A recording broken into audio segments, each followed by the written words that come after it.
Welcome to Infidelity Tales Lab. We're grateful you've chosen to join us today.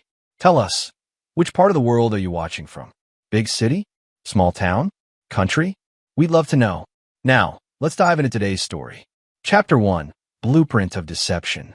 Travis Holloway stood at the edge of his latest architectural masterpiece, the Riverside Heights Complex, a testament to his journey from the backstreets of Detroit to becoming one of the most sought-after architects in Chicago. The evening sun glinted off the glass facade he had designed to capture light at this exact hour. At 45, Travis had built his reputation through grit and raw talent, not family connections or inherited wealth. His phone buzzed. Veronica's message was terse. Won't be home for dinner. Board meeting ran late. Don't wait up. Third time this week. Travis pocketed his phone without replying. Their 15-year marriage had become a hollow structure. Impressive from the outside, but crumbling within. He remembered when they'd met, back when he was still fighting for recognition, and she was the dazzling socialite who'd somehow seen something in him beyond his working-class roots. Mr. Holloway, the investors are waiting. His assistant, Paige, gestured toward the conference room. Give me a minute, Travis said, straightening his tie. These moments before meetings were when he missed Vincent the most. His oldest friend was traveling through Europe on a sabbatical, unreachable for another week. Vincent would have offered some profane but accurate assessment of the situation, making Travis laugh despite himself.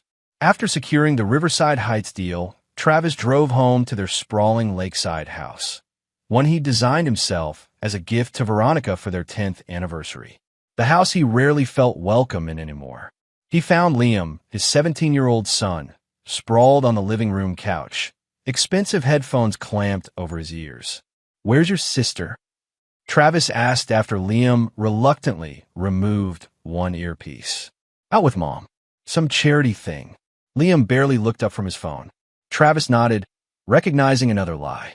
The Chicago Children's Fund event wasn't until next week. He was on the donor list. He walked to his study, closed the door, and pulled out the small leather notebook he'd started keeping 3 months ago. In it, he meticulously documented every inconsistency, every lie, building a case like he would structure a building, layer by layer. His phone rang. The caller ID showed Naomi Sinclair, Veronica's best friend since college. Travis, Naomi said, her voice hushed. We need to talk.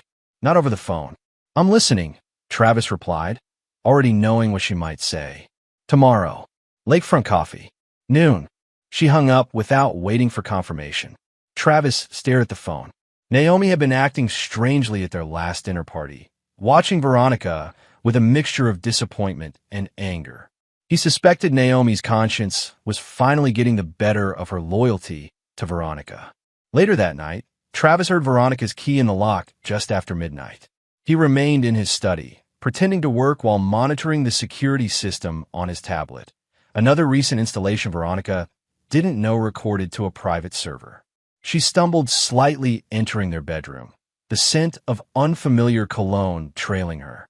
Travis watched on the tablet as she showered immediately, then buried her clothes in the hamper beneath others. Gathering evidence won't make it hurt less, he whispered to himself. But he wasn't building a case to heal his pain. He was constructing the foundation for something else entirely. The next day, Naomi confirmed what Travis had already pieced together. Veronica was having an affair with Theodore Buck Sullivan, a real estate developer who had recently commissioned Travis for a downtown project. He's dangerous, Travis, Naomi warned over coffee. Not just the usual rich asshole. People who cross Buck tend to face consequences. How long? Travis asked, his voice perfectly controlled. 8 months. Maybe longer. Naomi couldn't meet his eyes. She's been poisoning the kids against you too, telling them you're cold, distant, only care about your work. Travis nodded, adding this information to his mental blueprint. Why tell me now? Naomi finally looked up. Because last week Buck was laughing about how he's going to ruin you professionally after he gets what he wants. And Veronica was laughing with him. As Travis drove back to his office, he made a call to an old contact, someone who owed him from years ago when Travis had kept quiet about certain structural irregularities in exchange for future favors. It was time to collect. Chapter 2. Structural Weakness. 3 weeks passed while Travis executed the first phase of his plan. He hired a private investigator named Damon Walsh, a former intelligence operative who specialized in difficult cases and operated entirely off the books. "You're not the first husband I've worked for," Damon said as they met in a vacant office Travis owned through a shell company. "But most want the evidence for divorce court." "I need more than evidence," Travis replied. "I need to understand their patterns, their plans, everything." Damon's findings exceeded expectations. Buck Sullivan wasn't just having an affair with Veronica. They were planning a future together that required Travis's complete professional destruction. Sullivan had systematically courted Travis's clients, beginning with subtle rumors about delays and budget overruns in Travis's projects. More disturbing were the conversations Damon recorded between Veronica and their children. Travis listened stoically as his wife described him as emotionally absent, obsessed with proving himself, and embarrassing with his working-class habits to their increasingly receptive children. "Dad doesn't get how things work in our world," Veronica had told 14-year-old Tara. "Buck understands appearances matter." Only once did Travis betray emotion, when Damon played a recording of Veronica and Buck in bed together, laughing about the Riverside project. "He has no idea I've already convinced Westfield to drop him after the preliminary designs," Buck boasted. "He'll design it. I'll take the credit with my modifications, and by next year, he'll be begging for commercial renovations work." Travis closed the laptop. "That's enough." "There's more," Damon said. "They're planning to announce their relationship at the Sullivan Foundation Gala next month. She's already secured a post-divorce position on their board." Travis nodded. "What about Sullivan himself?" "I need leverage." "That's where it gets interesting." Damon slid across a folder. "Sullivan isn't just corrupt, he's careful. But even careful men make mistakes." Travis opened the folder to find documents detailing how Sullivan had been systematically stealing designs from architects, paying city inspectors to create problems for competing developers, and maintaining dangerous building practices to maximize profits. Most troublingly, he had connections to several local politicians who ensured his projects received preferential treatment. "He's untouchable through normal channels," Damon warned. The last architect who threatened to expose him was found with child pornography on his computer. Case later dismissed, but his career was over. Sullivan plays to win. "So do I," Travis replied, closing the folder. "But I need someone else. Someone Sullivan and Veronica would never connect to me." Damon hesitated. "I might know someone. A woman named Meredith Whitman, former federal prosecutor who now runs a private equity firm specializing in real estate, has a personal vendetta against Sullivan after he ruined her brother's construction company." "Make the introduction," Travis said, discreetly. That evening, Travis joined his family for dinner for the first time in weeks. He watched as Veronica performed the role of devoted wife, asking about his day with practiced interest while Liam and Tara barely acknowledged him. "I've been thinking," Travis said casually, "we should host Thanksgiving here this year. Invite the extended family." Veronica nearly dropped her fork. "Your side too?" "Travis, your Uncle Dale spent last Christmas talking about his time in prison." "Family is family," Travis insisted with unusual firmness. "Besides, I've been absent too long. Time to reconnect." The children exchanged glances, but Travis continued eating as if nothing were amiss. Let Veronica think she had broken him into seeking family connection. Every architect knew the importance of misdirection. Later that week, Travis met Meredith Whitman at her downtown office. She was striking in her early 50s, with steel gray hair and eyes that assessed him. "Damon explained your situation," she said without preamble. "Why should I help you?" "Because you want Sullivan ruined, and I can deliver him in a way that ensures he never recovers," Travis replied. "I don't want money or revenge. I want justice, complete and irreversible." Meredith's expression didn't change. "Sullivan destroyed my brother's reputation, his company, and ultimately his will to live. I've spent 5 years looking for a weakness and found nothing usable." "You didn't have access to his inner circle." Travis placed a small drive on her desk. "I designed his home, his office, and now he's sleeping with my wife. There's no better access than that. As Meredith reviewed the files, her composure finally cracked. "This is comprehensive. I'm thorough," Travis said simply. "But information alone isn't enough. I need your connections and resources." "What exactly are you proposing?" Travis leaned forward. "A complete deconstruction. Professional, personal, financial. I've already begun laying the groundwork." By the time Travis left Meredith's office 3 hours later, they had formed an alliance built on shared purpose. Phase 2 could begin, and with it, the careful dismantling of the life Buck Sullivan had built. Chapter 3: The Breaking Point. Thanksgiving arrived with bitter cold and early snow. Travis had spent the preceding weeks implementing his plan's initial stages. He maintained his normal routine, giving Veronica and the children no reason to suspect he knew anything. Meanwhile, Meredith had begun redirecting investments away from properties connected to Sullivan's developments, creating subtle market pressure that would only be noticeable to those paying close attention. The Holloway home buzzed with preparation. Travis had insisted on hosting both families, his working-class relatives from Detroit and Veronica's upper-crust connection from Lake Forest. The tension was palpable as caterers arranged everything to Veronica's exacting standards. "Your Uncle Morris just pulled up," Veronica hissed, watching from the window. "He's wearing a flannel shirt. To Thanksgiving dinner." Travis suppressed a smile. "He's comfortable with who he is." "Well, I'm not comfortable with my mother seeing this," Veronica snapped.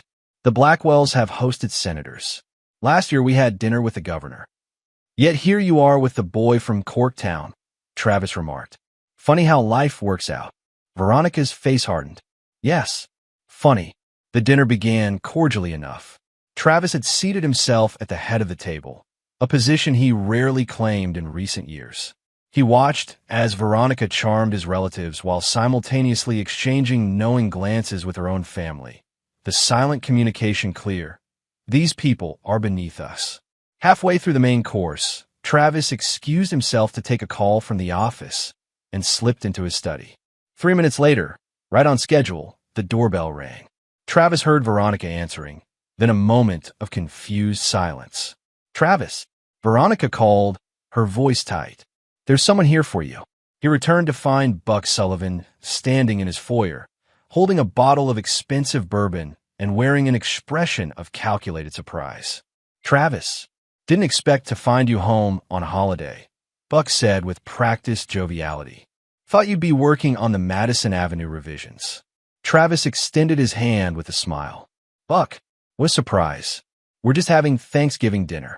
I should go," Buck began, but Travis interrupted. "Nonsense. Join us. There's plenty of food, and we should discuss those revisions you mentioned." The blood drained from Veronica's face as Travis led Buck to the dining room, introducing him to everyone as a client and close friend of Veronica's from the foundation. "Mr. Sullivan has taken a special interest in our family lately," Travis added, watching his wife's knuckles whiten around her wine glass. The meal continued with excruciating tensity. Travis noted how Liam practically fawned over Buck, asking about his car collection and summer home in the Hamptons.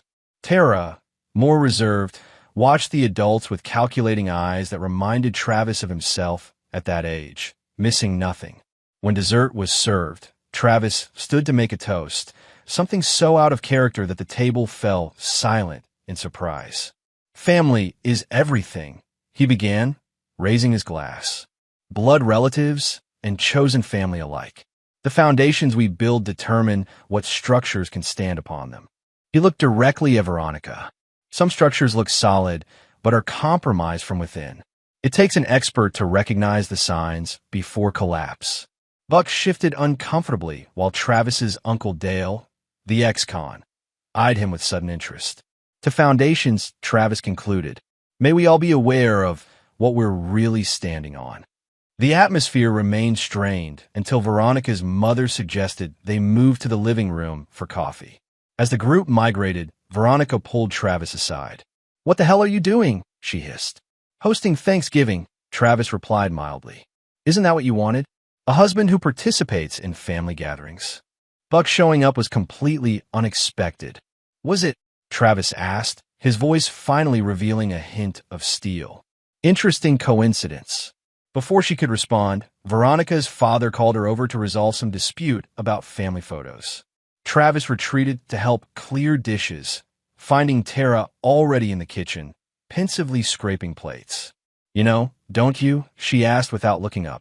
Travis paused. "Know what?" "About Mom and Mr. Sullivan." Tara finally met his eyes. "She thinks I don't notice, but I do." Liam's too busy trying to impress everyone to see it. Travis studied his daughter, reassessing her. "When did you figure it out?" 3 months ago. She was texting him while helping me with homework. I saw the messages when she went to answer the door." Tara's voice was flat. "She told me you're distant because you're ashamed of where you came from. But that's not true, is it?" "No," Travis said simply. "I've never been ashamed of my origins. They taught me to recognize authentic people from frauds." He touched her shoulder briefly. "Thank you for paying attention." The moment was interrupted by Veronica, who entered with a brittle smile. "Travis, your relatives are asking for you. Something about showing them your office." As Travis left, he heard Veronica instructing the catering staff to serve Buck a special plate in the living room. He guided his Detroit relatives through a tour of the home he had designed, noting with irony how much more they appreciated its architectural details than Veronica's family ever had. When they returned to the main gathering, Travis found the seating arrangement had been subtly altered. Buck was now holding court near the fireplace, Veronica attentive at his side, while a place had been conspicuously cleared in the far corner. "Travis," Veronica called with false brightness, "we've set up a place for you in the garage with the leftovers. Your Uncle Dale was telling us about his interest in automotive repair, so we thought you could both be more comfortable out there."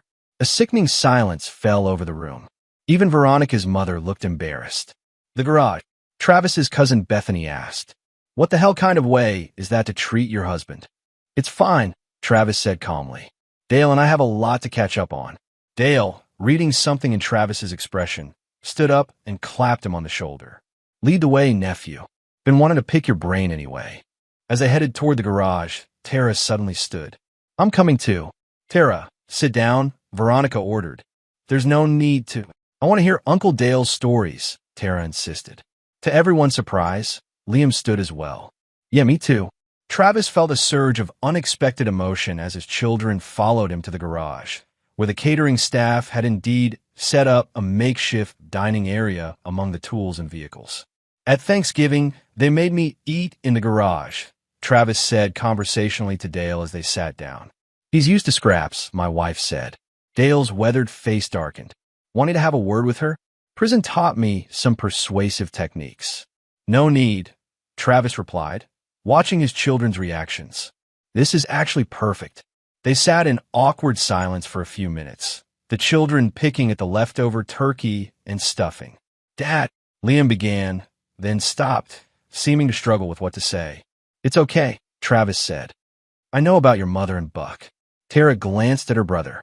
"I told you he'd figure it out." "How long have you known?" Liam asked. "Long enough," Travis replied, "and long enough to do something about it." Before he could elaborate, they heard the crunch of tires on the snow-covered driveway. Through the garage windows, they watched as a sleek black limousine pulled up to the front of the house. The driver emerged first, opening the rear door. A woman stepped out, tall, elegant, instantly commanding in a tailored charcoal suit despite the bitter cold. She surveyed the house for a moment before walking purposefully to the front door. "Who's that?" Liam asked. Travis checked his watch. Right on time. He stood and straightened his jacket. "That's Meredith Whitman, and she's looking for the owner of this house." As they moved back toward the main house, they could hear the doorbell, followed by Veronica answering. From the hallway, Travis watched as Meredith introduced herself. "I'm looking for the owner of this house," she stated clearly, her voice carrying through the suddenly quiet gathering.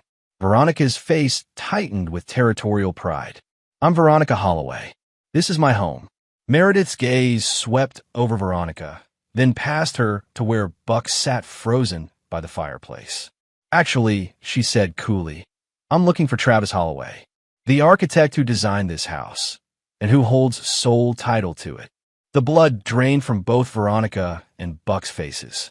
"What is this about?" Buck demanded, standing. Meredith turned to him with a smile that didn't reach her eyes. Mr. Sullivan, how convenient. You've saved me another stop. She reached in her leather portfolio. I have some documents that Mr. Holloway and I need to discuss regarding the future of Riverside Heights and several other properties you're currently involved with. Travis stepped forward, feeling his children close behind him. I'm Travis Holloway, he said clearly. And yes, we have quite a lot to discuss. As Veronica and Buck exchanged panic glances, Travis gestured toward his study. Shall we begin? Chapter 4, Controlled Demolition. The study door closed with a soft click that somehow sounded final. Travis took his seat behind the custom mahogany desk, another piece of his life he had designed and built himself. Meredith settled into the leather chair opposite him, while Buck remained standing, his body language oscillating between aggression and uncertainty. Veronica had attempted to follow them, but found herself firmly excluded. This is a business discussion, Travis had informed her with clinical detachment. Since you're neither an architect nor a developer, your presence isn't required. Now, in the wood-paneled sanctuary of his study, Travis observed Buck's mounting discomfort. What's this about Holloway? Buck demanded. If this is some kind of intimidation tactic. Please sit down, Mr. Sullivan, Meredith interrupted. What we're about to discuss affects approximately 60% of your current development portfolio. Buck reluctantly took a seat, his forced smile failing to mask his concern. I don't believe we've been properly introduced, Ms. Whitman. Meredith Whitman of Whitman Capital Partners. She laid her business card on the desk. Until recently, we were passive investors in several projects you've developed. As of last week, we've initiated a complete divestment. Travis watched as recognition dawned on Buck's face. Whitman Capital Partners controlled a significant investment fund specializing in high-end real estate development, exactly the kind of projects Buck used to cement his reputation. There must be some misunderstanding, Buck began, his voice adopting the smooth, reassuring tone that had doubtless charmed countless investors. Our developments consistently outperform market projections. The financial returns aren't the issue, Travis interjected. It's the methods that concern Ms. Whitman and her associates. Perhaps we should speak privately, Ms. Whitman. Buck shot Travis a warning look. Without disgruntled employees present, Meredith raised an eyebrow. Mr. Holloway isn't an employee, Mr. Sullivan. He's my new partner. Buck's composure finally cracked. Partner? What the hell are you playing at, Travis? We're establishing a new architectural and development firm, Travis explained calmly, specializing in projects that have been compromised by, shall we say, unethical practices. You can't possibly. The Riverside Heights project will be our first acquisition, Meredith continued, as if Buck hadn't spoken. We've already secured commitments from the primary investors to transfer development rights once certain information comes to light. Travis opened a folder on his desk. We've documented 37 building code violations across your last 5 projects. Buck. Electrical systems that barely meet minimum standards, foundational shortcuts, material substitutions that wouldn't withstand serious inspection. He pushed a document forward. This amendment to the Riverside contract you had me sign, the clause hiding your intention to substitute structural steel quality after my inspection phase, highly illegal. You're bluffing, Buck said, but sweat had appeared on his upper lip. Every developer makes adjustments post-design. It's industry standard. Endangering lives for profit isn't a standard I recognize, Travis replied. Nor does the Municipal Building Safety Commission. They're quite interested in reviewing these findings. Buck leaned forward, voice lowered to a threatening whisper. You know how this works, Travis? You come after me, I'll destroy you. One call to the right people, and you'll never work in this city again. That would be concerning, Travis agreed, if I hadn't already recorded you making similar threats over the past few months. He tapped his computer screen, which displayed a sound wave visualization. Would you like to hear how you explain to my wife your plan to appropriate my designs while systematically undermining my professional reputation? The blood drained from Buck's face. You've been recording private conversations? That's illegal. In some contexts, yes, Meredith acknowledged. In others, such as documenting criminal conspiracy or within one's own property, using security systems with clearly posted notification. Perfectly admissible. Travis gestured to the small security notice framed by the entry to his study. My home security system records audio and video in all common areas. It's disclosed at every entrance, as required by law. A system you and Veronica discussed disabling last month, if you recall. Buck stood abruptly. This meeting is over. Whatever you think you have, my lawyers will bury it and then bury you. Before you go, Meredith said, her voice stopping him at the door, you should know we've already spoken with Councilman Patterson about the zoning irregularities in the West Loop project. He was surprisingly eager to distance himself once we shared the documentary evidence. Buck's hand froze on the doorknob. The mention of Patterson, his most reliable political ally, hit its mark. Patterson would never. Self-preservation is a powerful motivator, Travis noted. As you yourself explained to Veronica while in my guest room 2 weeks ago. Buck turned slowly, reassessing Travis with something approaching genuine respect. What do you want? That's simple, Travis replied. I want you to sign these papers transferring developmental control of Riverside Heights to our new firm. Then I want you to take an extended vacation while we review the rest of your projects for acquisition. And if I refuse? Travis closed the folder.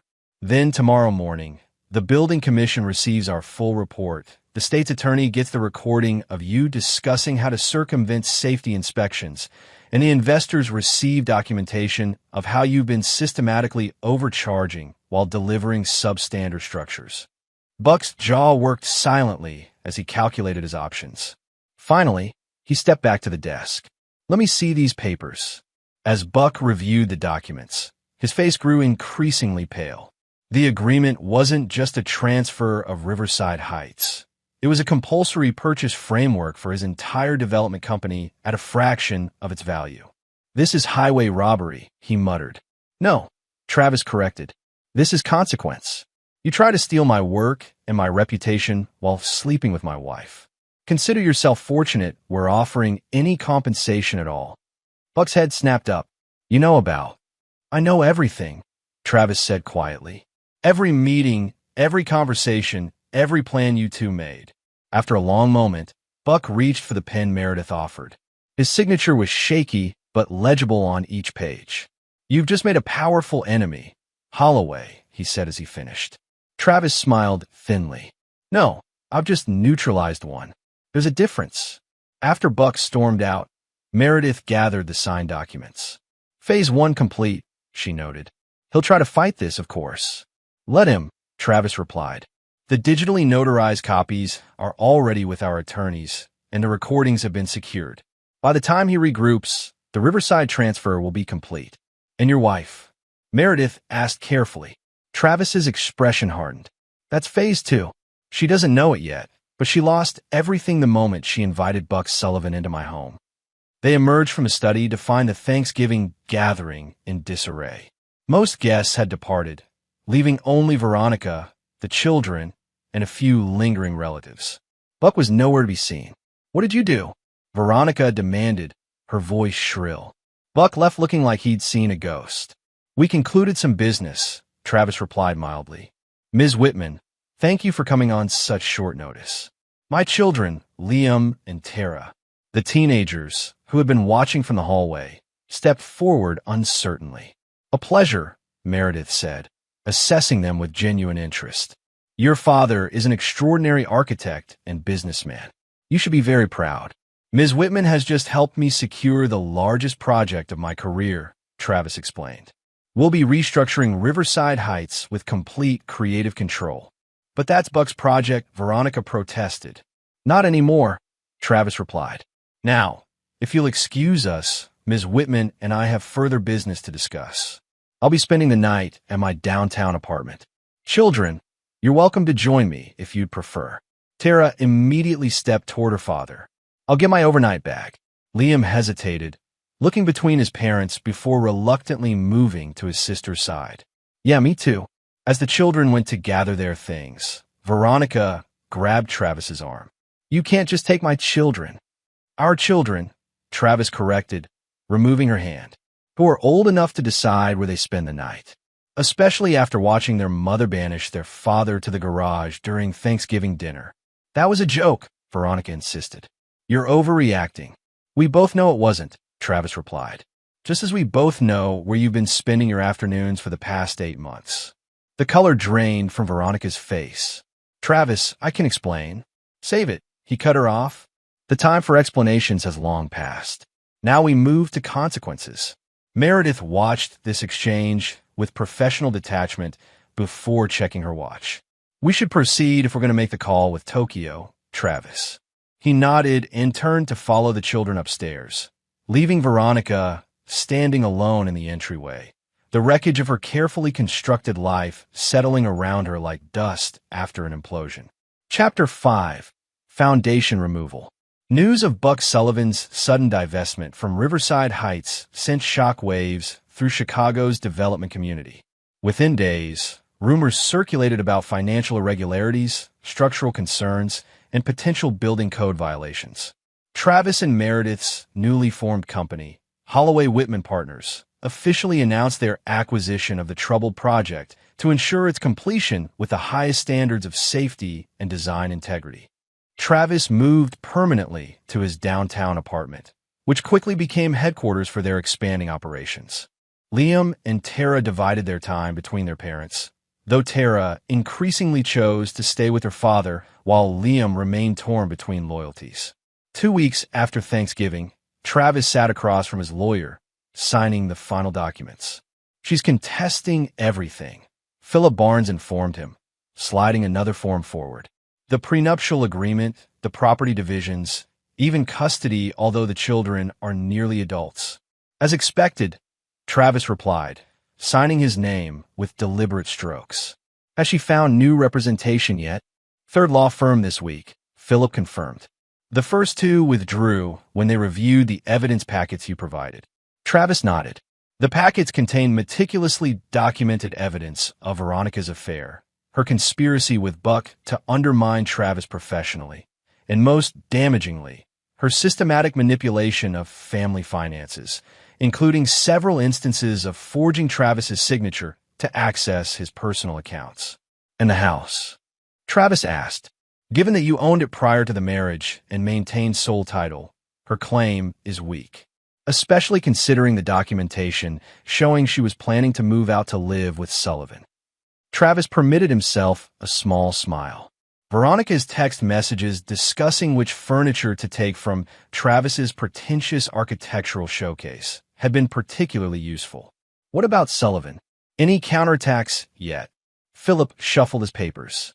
His attorneys sent a letter claiming duress during the signing of the transfer documents. Our response included audio excerpts from his discussions with Veronica about destroying your career. They've gone quiet since. They're regrouping, Travis noted. Sullivan won't surrender his company without a fight. A fight he's rapidly losing allies for, Philip pointed out. 3 of the city council members he regularly dealt with have publicly distanced themselves. Something about an ethics investigation? Meredith's contribution, Travis explained. Her brother wasn't Sullivan's only victim. She's assembled quite a coalition of people with grievances and evidence. After the meeting, Travis returned to find Tara sitting at his drafting table, studying the Riverside Heights plans with surprising understanding. You've changed the central courtyard, she observed without looking up. It's more accessible now. Travis paused, reassessing his daughter yet again. You have a good eye. The original design was more visually striking, but created unnecessary barriers. Like Mom, Tara said quietly. Beautiful but full of barriers. Travis set down his briefcase. You don't have to choose sides, Tara. I already did, she replied, finally meeting his gaze. When I realized she was lying about you. Liam still believes her version, that you were always cold, always working, never really loved any of us enough. And what do you believe? Tara gestured to the blueprints. I believe people reveal themselves through what they create. You built spaces for us to live in, to be together. She built narratives where she was always the victim. Travis felt a swell of pride mingled with regret. At 14, Tara already showed more insight than he had at twice her age. Your brother will find his own way, Travis said. Right now, he's hurt and confused. He's being an idiot, Tara corrected. Yesterday, he told me Buck offered to take him racing in his Ferrari this weekend. Like that's not totally inappropriate and obviously manipulative. Travis stiffened. Your mother is allowing this. Encouraging it, Tara confirmed. Says it's important for Liam to have a positive male role model now that you've abandoned the family. Travis reached for his phone, then stopped himself. Reacting emotionally would play into Veronica's narrative. Instead, he needed to accelerate the next phase of his plan. We have a family court appearance on Friday, he told Tara. The judge will likely establish temporary arrangements while the divorce proceeds. Would you be comfortable stating your preference to live primarily with me? Tara nodded firmly. Absolutely. And I have screenshots of Mom's texts about you that might help. She doesn't know I can see her iMessages on the family iPad. You're quite resourceful, Travis noted with a mixture of admiration and concern. But I need you to remember something important. Our goal isn't to destroy your mother. It's to protect ourselves and ensure consequences for actions. What about Buck? Tara asked. Are you going to destroy him? Travis considered the question carefully. Buck Sullivan built a career by destroying others. I'm simply ensuring an appropriate response. That evening, Travis received a call from an unknown number. He answered to find Detective Roland Pierce on the line. An unexpected development. Mr. Holloway, the detective began without preamble. I understand you've had some business dealings with Theodore Sullivan recently. That's correct, Travis confirmed, immediately alert. May I ask what this is regarding? I'll lead a task force investigating development corruption, Pierce explained. Sullivan's name features prominently in our files. I've noticed some unusual activity around his company in recent weeks. I acquired certain interests in his developments, Travis acknowledged carefully. All properly documented and above board. A pause. That's what interests me, Mr. Holloway. In 15 years tracking Sullivan, I've never seen him surrender control of anything willingly. Yet he signed over his flagship project to you without a public fight. Perhaps he recognized inherent problems with the development. Perhaps, Pierce agreed. Or perhaps you have something on him that even he couldn't risk becoming public. Something that might interest my task force. Travis weighed his options carefully.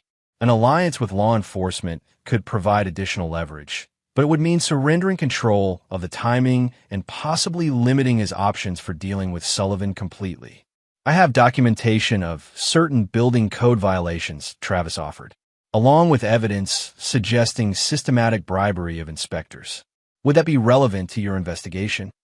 He could almost hear Pierce's smile through the phone. Extremely relevant, Mr. Holloway. I'd very much like to meet to discuss this further. They arranged a meeting for the following day. After hanging up, Travis called Meredith to update her on this new development. Pierce is legitimate, she confirmed after he explained. Has a reputation as incorruptible, which is why he hasn't advanced further in the department. If he's reaching out directly, Sullivan must be a significant target. Can we use this without compromising our overall plan? Travis asked. We'll need to adjust the timeline, Meredith conceded. But having law enforcement pressure could actually help isolate Sullivan from his remaining allies faster than we could manage privately. And Veronica? Meredith hesitated. The police involvement complicates things. Any evidence connecting her to Sullivan's business practices becomes more delicate. She wasn't involved in the building code violations, Travis noted. Her interests were purely personal.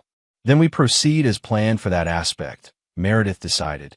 Speaking of which, have you spoken to Naomi recently? Not since she provided the initial information. You might want to call her, Meredith suggested. My sources indicate Veronica is planning to shift narratives. Instead of the cold, absent husband story, she's now presenting herself as a victim of emotional abuse who sought comfort elsewhere. Travis closed his eyes briefly. Of course she is. After ending the call, Travis worked late into the night, preparing documents for Detective Pierce while simultaneously finalizing the next phase of his personal plan. It was well past midnight when his phone buzzed with a text from an unknown number. We need to talk. This has gone too far. Meet me tomorrow. B.S. Travis studied the message, considering its implications. Sullivan reaching out directly likely meant his other options were evaporating. The timing, just before Travis's meeting with Pierce, suggested desperation. Golden bean coffee. 7 a.m. Travis responded, then added, come alone. The meeting could provide useful intelligence, or it could be a trap. Either way, Travis would be prepared. Chapter 6, Points of Failure. The Golden Bean was nearly empty at 6:45 a.m. when Travis arrived. He selected a corner table with clear sight lines to all entrances and positioned his phone to record any conversation. 15 minutes later, Buck Sullivan entered, looking notably diminished. His designer suit appeared slept in, his normally immaculate hair disheveled. "You look terrible," Travis observed as Buck took the seat opposite him. "Cut the shit," Holloway, Buck growled. "You've made your point. Name your real price." Travis sipped his coffee. "I already did. The contracts you signed were quite clear. Those contracts were signed under duress, and we both know it." Buck leaned forward. "Listen, I underestimated you. That's on me. But this vendetta is affecting innocent people now." "Innocent people?" Travis repeated. "Like who?" "My employees, for starters. 47 people work for Sullivan Development. They didn't sleep with your wife. No, they just helped you create unsafe buildings and defraud investors," Travis countered. "But you're right. Not everyone deserves the same consequences. That's why we're retaining most of your staff during the restructuring." Buck blinked in surprise.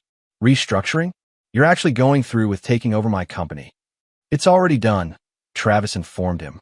"The board voted yesterday after reviewing evidence of your creative accounting. The remaining formalities will be completed by month's end." Buck's face flushed with anger.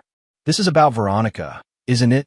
You couldn't keep your wife interested, so you're taking it out on me professionally." Travis raised an eyebrow. "Is that what Veronica told you? That I was inattentive? Emotionally unavailable, perhaps?" "Among other things," Buck muttered. "Did she mention that while I was designing the Riverside project, working 16-hour days at your insistence, she was spending our anniversary fund on lingerie for your benefit?" Travis's voice remained perfectly calm. "Or that she told our children I was embarrassing because of my working-class background?" Buck had the decency to look uncomfortable. "Look, whatever went on between you and Veronica was systematically undermined by both of you." Travis completed the sentence. "You saw an opportunity to acquire both my wife and my professional output while discarding me in the process. Now you're experiencing the consequences. So that's it. You'll destroy everything I've built." Travis leaned forward. "No, Buck. I'm going to rebuild it. Properly, safely, and ethically. The Sullivan name will be removed from all properties and replaced with legitimate developments that don't cut corners or endanger lives." "You self-righteous prick," Buck spat. "You think you're so much better than me? At least I'm honest about going after what I want. Including other men's wives?" Buck's laugh was ugly. "Especially that. You know how many developers are sleeping with their colleagues' wives? It's practically a professional courtesy at this point. Veronica was looking for an upgrade the moment she realized you'd never really belong in her world." Travis absorbed this without visible reaction. "Is that why you're meeting Detective Pierce tomorrow? To discuss professional courtesies?" The blood drained from Buck's face. "What are you talking about? Pierce's task force has been building a case against development corruption for years. Your name features prominently in their files. Did you think I wouldn't coordinate with law enforcement eventually?" Buck's expression shifted from shock to calculation. "You gave him information about me. I provided evidence of building code violations," Travis clarified. "The rest of your activities they've been tracking independently. Something about suspicious payments to zoning officials." "You're bluffing," Buck insisted, but his voice lacked conviction. Travis removed a folder from his briefcase and slid it across the table. "Copies of what I provided Pierce. You'll note it focuses specifically on structural and safety violations, not your broader business practices." Buck scanned the documents, his expression growing increasingly grim. "This is comprehensive. I'm thorough," Travis replied simply. "But you'll notice there's nothing there about your relationship with Veronica or your attempts to appropriate my designs. I've kept that separate." Buck looked up sharply. "What?" Because despite what you and Veronica believe, this isn't about petty revenge. It's about accountability. Travis reclaimed the folder. The building violations are a public safety matter that belonged with authorities. The rest is between us. Buck studied Travis with new wariness. What exactly do you want from me? Step down voluntarily from all remaining positions. Sign the transfer documents for your remaining properties. Make a public statement about pursuing new opportunities that necessitated these changes. Do that, and your personal life remains personal. And if I refuse? Travis stood, gathering his belongings. Then, in addition to the building code violations, Detective Pierce receives documentation of certain offshore transactions that might interest the Financial Crimes Division, along with records of your meetings with Councilman Patterson regarding zoning adjustments. Buck's face hardened into resignation. You really do have everything, don't you? Not everything, Travis replied quietly. But enough. After leaving Buck to contemplate his rapidly diminishing options, Travis headed directly to the courthouse for the family court hearing. He arrived to find Philip already waiting, accompanied by a grim-faced Tara. Mom brought Buck, she informed him, and she's wearing waterproof mascara. Travis squeezed his daughter's shoulder supportively. Ready for this? Tara nodded firmly. I brought the screenshots and diary entries like Philip suggested, plus the recording of her telling Liam that you only married her for social connections. Inside the courtroom, Veronica sat with her newest attorney, a sharp-featured woman with a reputation for aggressive divorce litigation. Buck sat directly behind them, his presence a calculated statement. Liam occupied the seat beside his mother, studiously avoiding eye contact with Travis or his sister. Judge Marion Wilkins, a veteran of family court with a no-nonsense reputation, called the hearing to order promptly. After initial statements from both attorneys, she addressed the issue of temporary custody and visitation. Given the children's ages, she noted, their preferences carry significant weight. I understand both children are present today. What followed was precisely the performance Travis had anticipated. Veronica presented herself as a devoted mother whose marriage had deteriorated due to Travis's emotional distance and workaholic tendencies.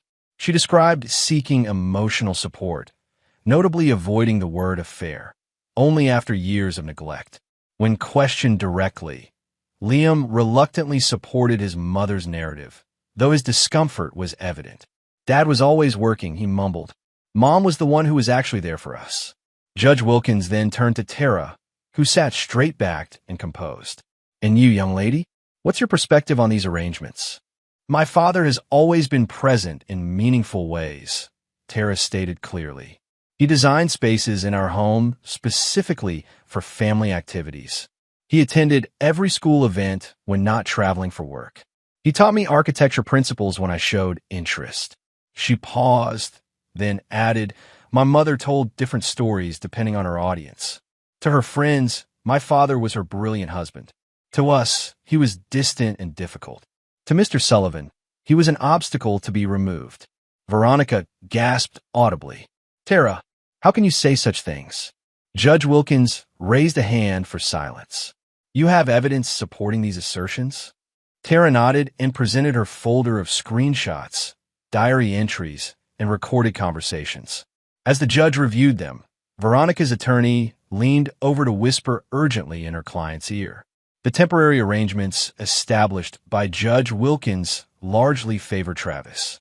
Liam and Tara would primarily reside with him, with Veronica granted weekend visitation. More significantly, the judge ordered a full financial audit after reviewing evidence of Veronica's manipulation of family accounts. Outside the courtroom, Veronica intercepted Travis, her face contorted with rage beneath a carefully maintained veneer of dignity. You've poisoned my daughter against me, she hissed. No, Veronica, Travis replied calmly. You did that yourself with every lie you told. Buck approached, placing a restraining hand on Veronica's arm. This isn't the place, he muttered. There are reporters outside. Travis regarded them both with detached interest. Planning a united front for the cameras? I'd reconsider that strategy, Buck. Detective Pierce might find the optics interesting for his investigation. Buck's expression hardened. This isn't over, Holloway. On the contrary, Travis replied. It's entering the final phase. As Travis walked away with Tara and Philip, he heard Liam call his name. He turned to find his son standing awkwardly between his parents and Travis, uncertainty written across his face. Can I come with you today? Liam asked hesitantly. Veronica immediately protested. Liam, we discussed this. You're coming home with me. Travis simply extended his hand toward his son. You're always welcome, Liam. Always. After a moment's hesitation, Liam stepped toward his father. It wasn't forgiveness or reconciliation. Not yet, but it was a beginning. That evening, as Travis and his children settled into the downtown apartment, his phone rang with news that would accelerate everything. Detective Pierce's voice was tense with controlled excitement. Sullivan just tried to leave the country on a private jet, he reported. We intercepted him at the airport with evidence of flight risk. He's being held for questioning regarding the building code violations and several other matters that have conveniently come to light. What kind of matters? Travis asked, though he already suspected. Financial irregularities, apparent bribes to zoning officials, and most interestingly, evidence suggesting he deliberately sabotaged competitors' projects through compromised inspections. Pierce paused. This is bigger than just Sullivan, Mr. Holloway. We're looking at systematic corruption throughout the development approval process. I'm not entirely surprised, Travis admitted. There's something else, Pierce added. Sullivan's trying to cut a deal. He's offering information on other developers, politicians, anyone he can use as leverage, including, apparently, information about your wife. Travis closed his eyes briefly. Ex-wife, soon enough. And whatever he's claiming about Veronica, I likely already know. Maybe, Pierce conceded. But there's one detail you might find interesting. According to Sullivan, your wife approached him initially, specifically because of your work on Riverside Heights. Said something about using your connection to him to secure a position with his charitable foundation. The final piece clicked into place. Veronica hadn't just fallen into an affair with Buck Sullivan. She had deliberately targeted him as Travis's most prominent client, positioning herself to transition smoothly to a new life once Travis had been professionally compromised. Thank you for that information, Detective, Travis said after a moment. It confirms certain suspicions. After ending the call, Travis sat silently at his drafting table, contemplating the structure of what was to come. The foundation had been removed. The support beams were compromised. All that remained was the controlled collapse of what had once been his marriage and Veronica's carefully constructed social position. Travis began preparing the final phase of his plan. Chapter 7. Excavation. The Sullivan Foundation Winter Gala had been Chicago's premier social event for over a decade, a carefully orchestrated display of wealth, influence, and philanthropic virtue signaling. This year's event, hastily rebranded as the Chicago Children's Welfare Celebration after Buck Sullivan's dramatic fall from grace, promised to be unusually tense. Travis adjusted his bow tie in the mirror, noting with detached satisfaction how much had changed in the 6 weeks since Thanksgiving. Sullivan Development was now effectively under Holloway Whitman Partners' control. Buck himself remained ensnared in an expanding investigation, released on bail, but essentially radioactive in business circles. Most significantly, what had begun as a building code investigation had metastasized into a sweeping corruption probe that threatened numerous city officials. You look like a villain preparing for his big scene, Meredith observed from the doorway of Travis's apartment. Not a villain, Travis corrected. Just someone ensuring consequences. Meredith's steel gray gown complemented her hair perfectly. The guest list confirms Veronica will be attending. Are you certain this is how you want to proceed? It's fitting, Travis replied. She and Buck planned to announce their relationship at this very event. The venue should remain the same, even if the announcement differs. At precisely 8 o'clock, Travis and Meredith arrived at the Grand Horizon Hotel. The ballroom glittered with Chicago's elite, many of whom greeted Travis with new deference, a consequence of his company's meteoric rise and Sullivan's corresponding collapse. Travis Holloway, remarked Bradley Winston, president of the city's largest bank. The man of the hour. Your acquisition of Riverside Heights was masterfully executed. Simply a matter of identifying structural weaknesses, Travis replied with deliberate ambiguity.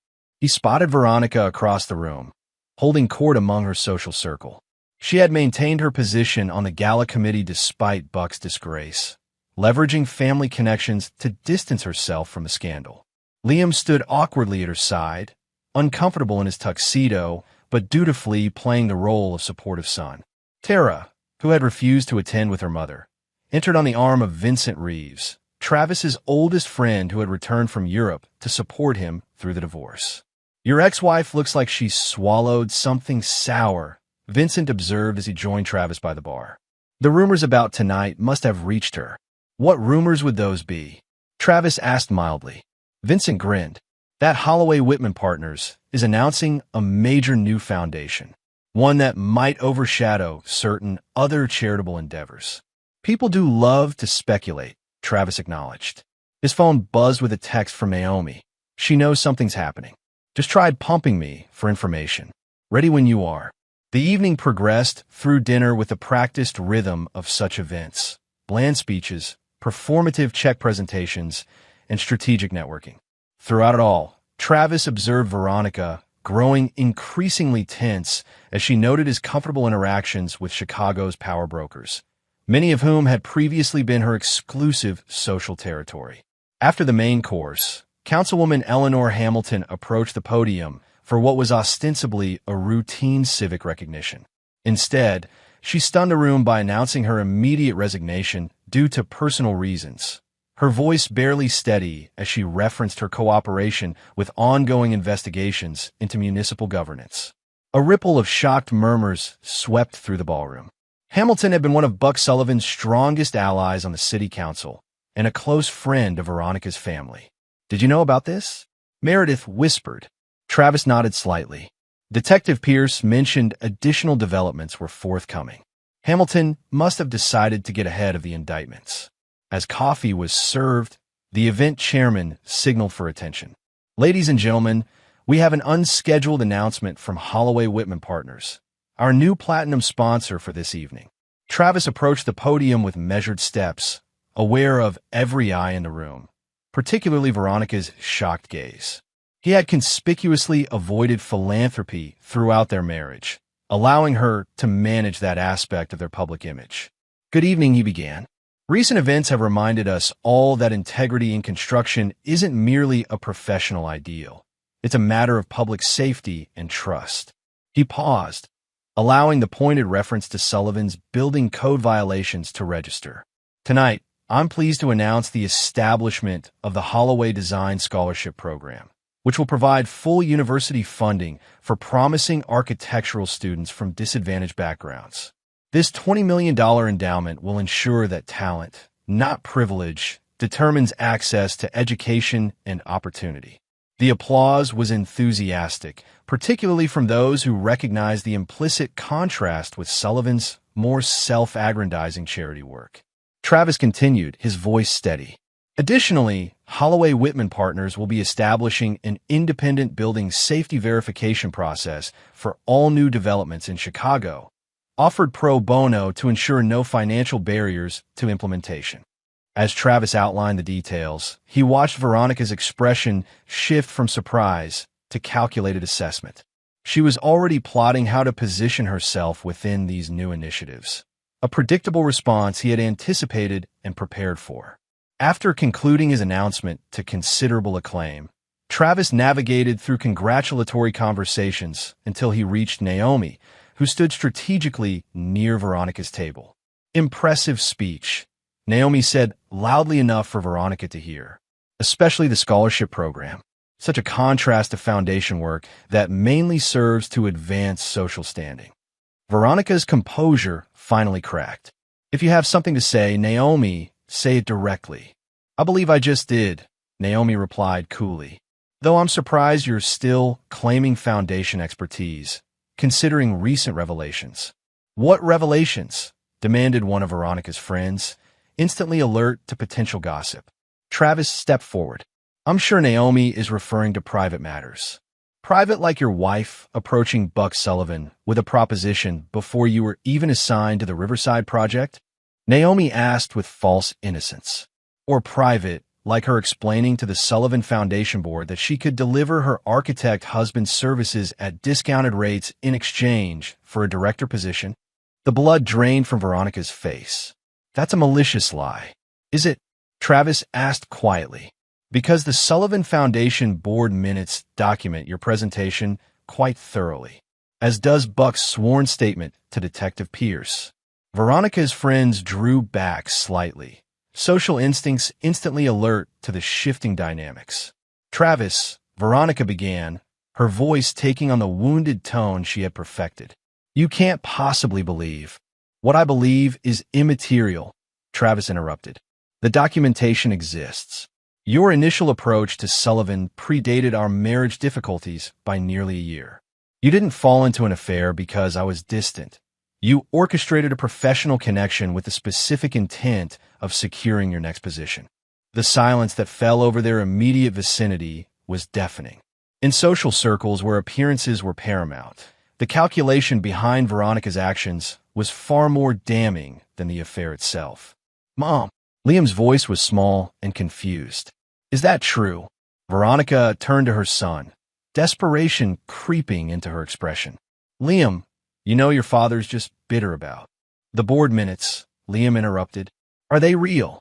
They're real, Naomi confirmed. I accessed them when I began suspecting something wasn't right. Dated 14 months ago, when you were still telling everyone what a genius your husband was. Veronica's social mask crumbled entirely. You had no right to access private foundation documents. As a board member, I had every right, Naomi countered. Unlike you, who was denied a position due to ethical concerns, which I now realize referred to your targeting of your husband's professional connection to Sullivan. More guests had subtly gathered around their conversation, drawn by the unmistakable scent of social blood in the water. Veronica, with the instincts of a lifetime socialite, recognized the catastrophic collapse of her position.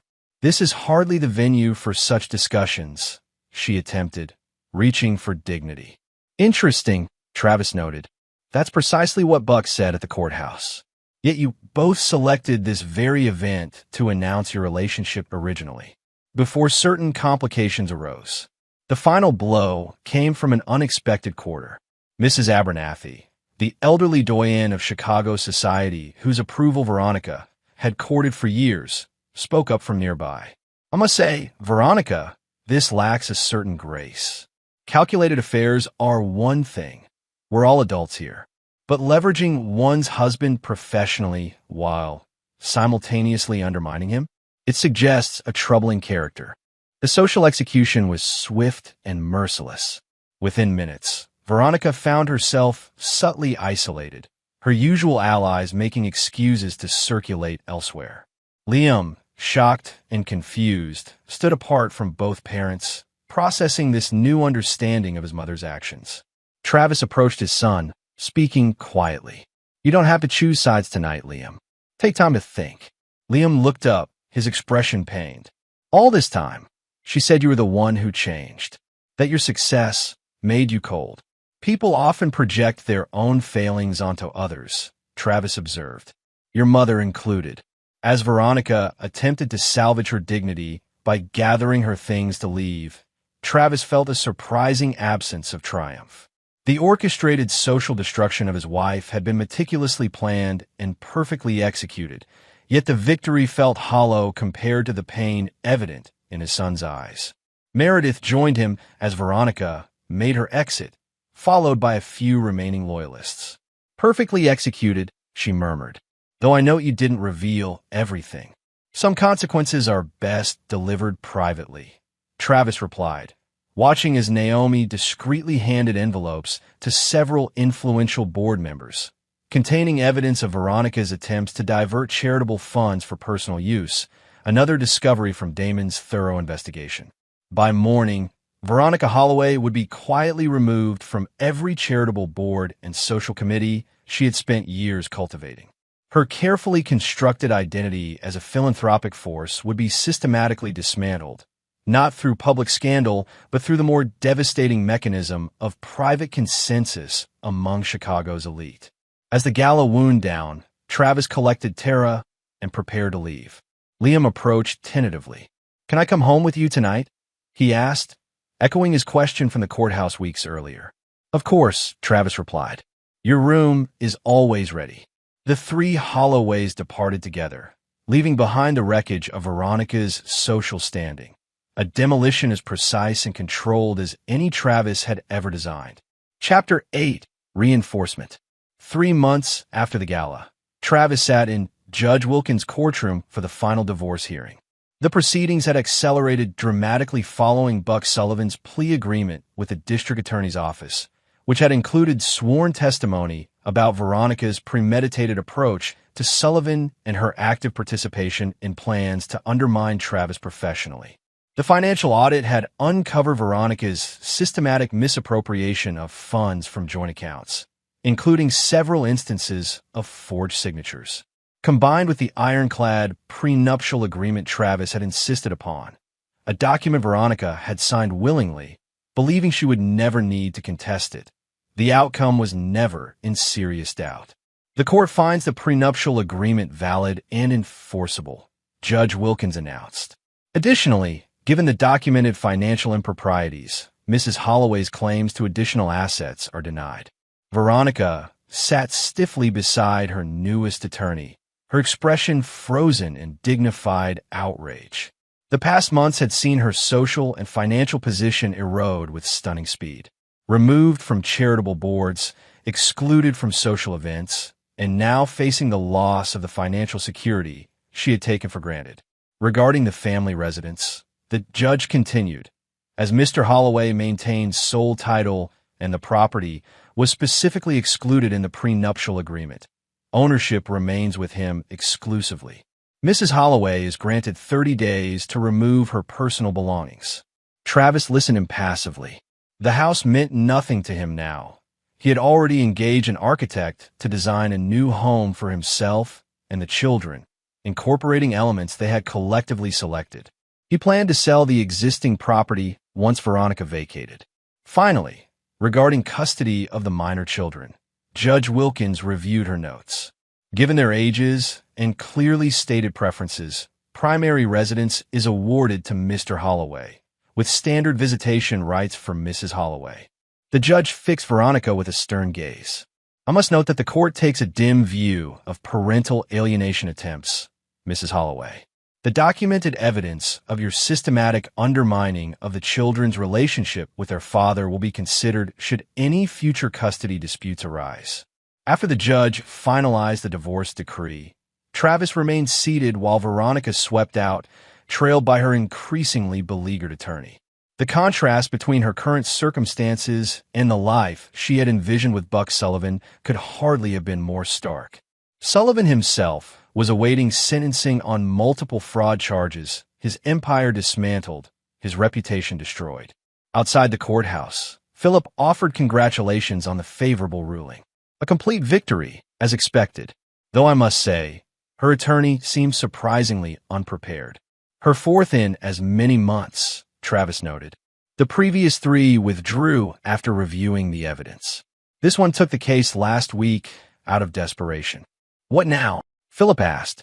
"You've systematically dismantled both Sullivan and your ex-wife.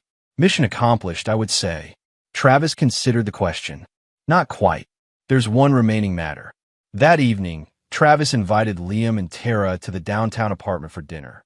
Over the past months, their relationship had gradually strengthened, though Liam still maintained some contact with Veronica despite her increasingly desperate attempts to regain his unquestioning loyalty.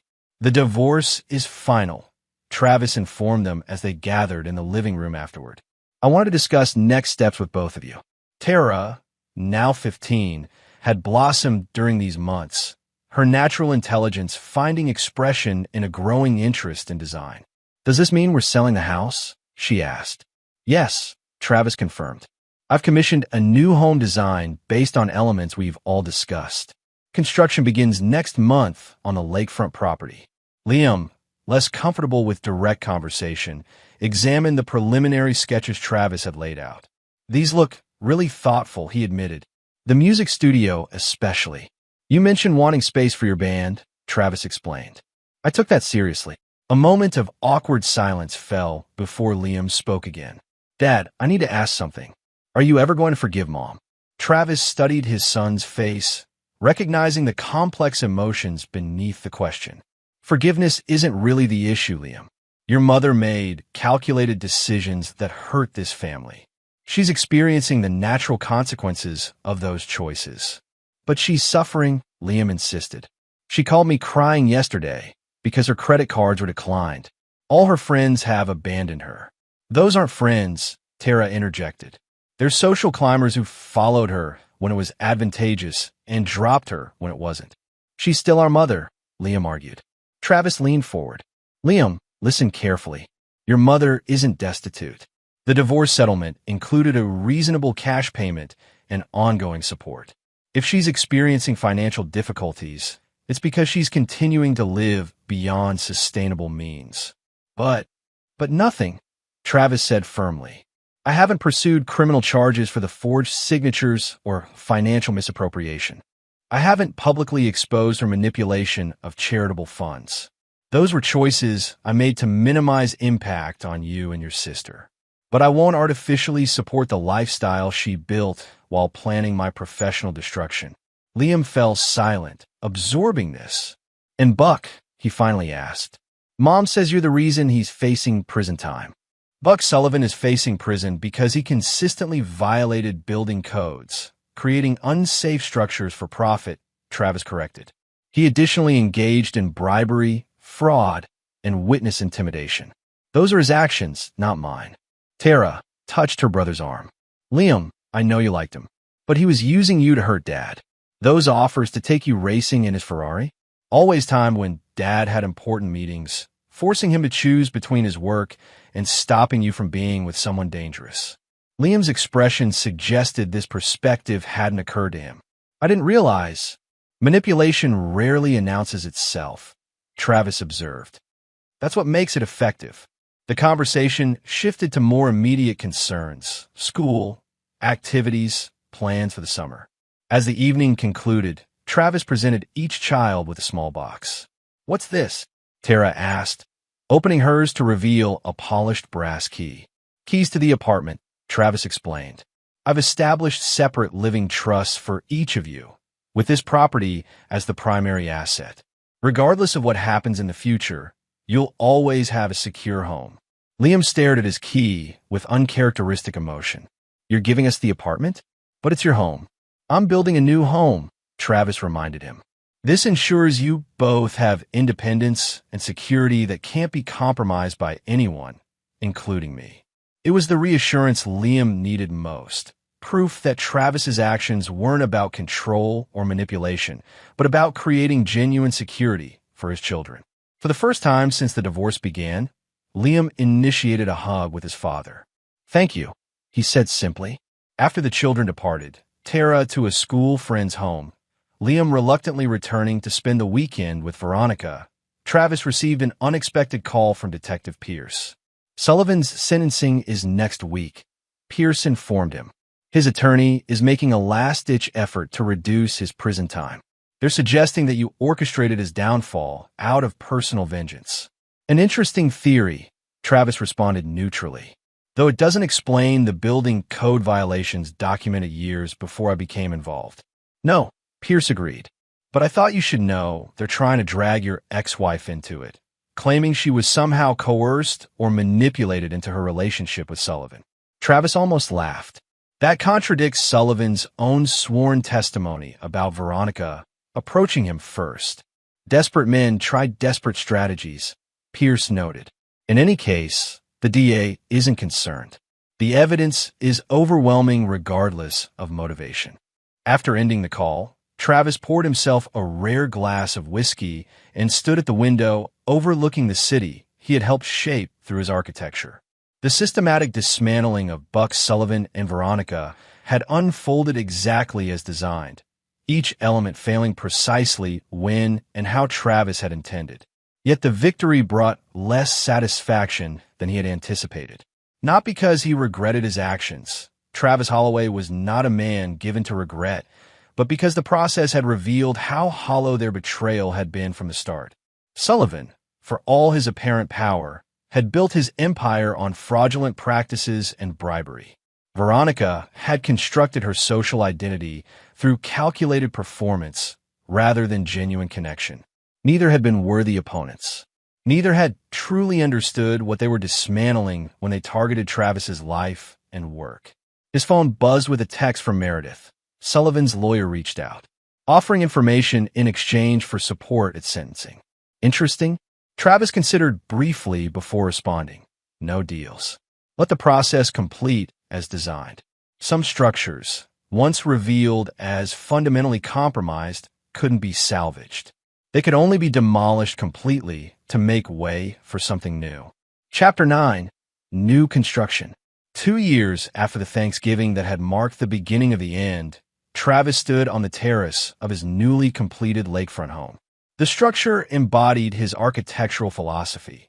Clean lines harmonizing with natural surroundings, spaces designed for both community and reflection, technological innovation serving human needs rather than dominating them.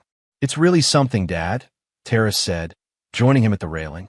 Now 17, she had grown into a poised young woman with a promising future in architectural design. "I can see elements from your early work, but it's also completely new." "That's the point of evolution," Travis replied.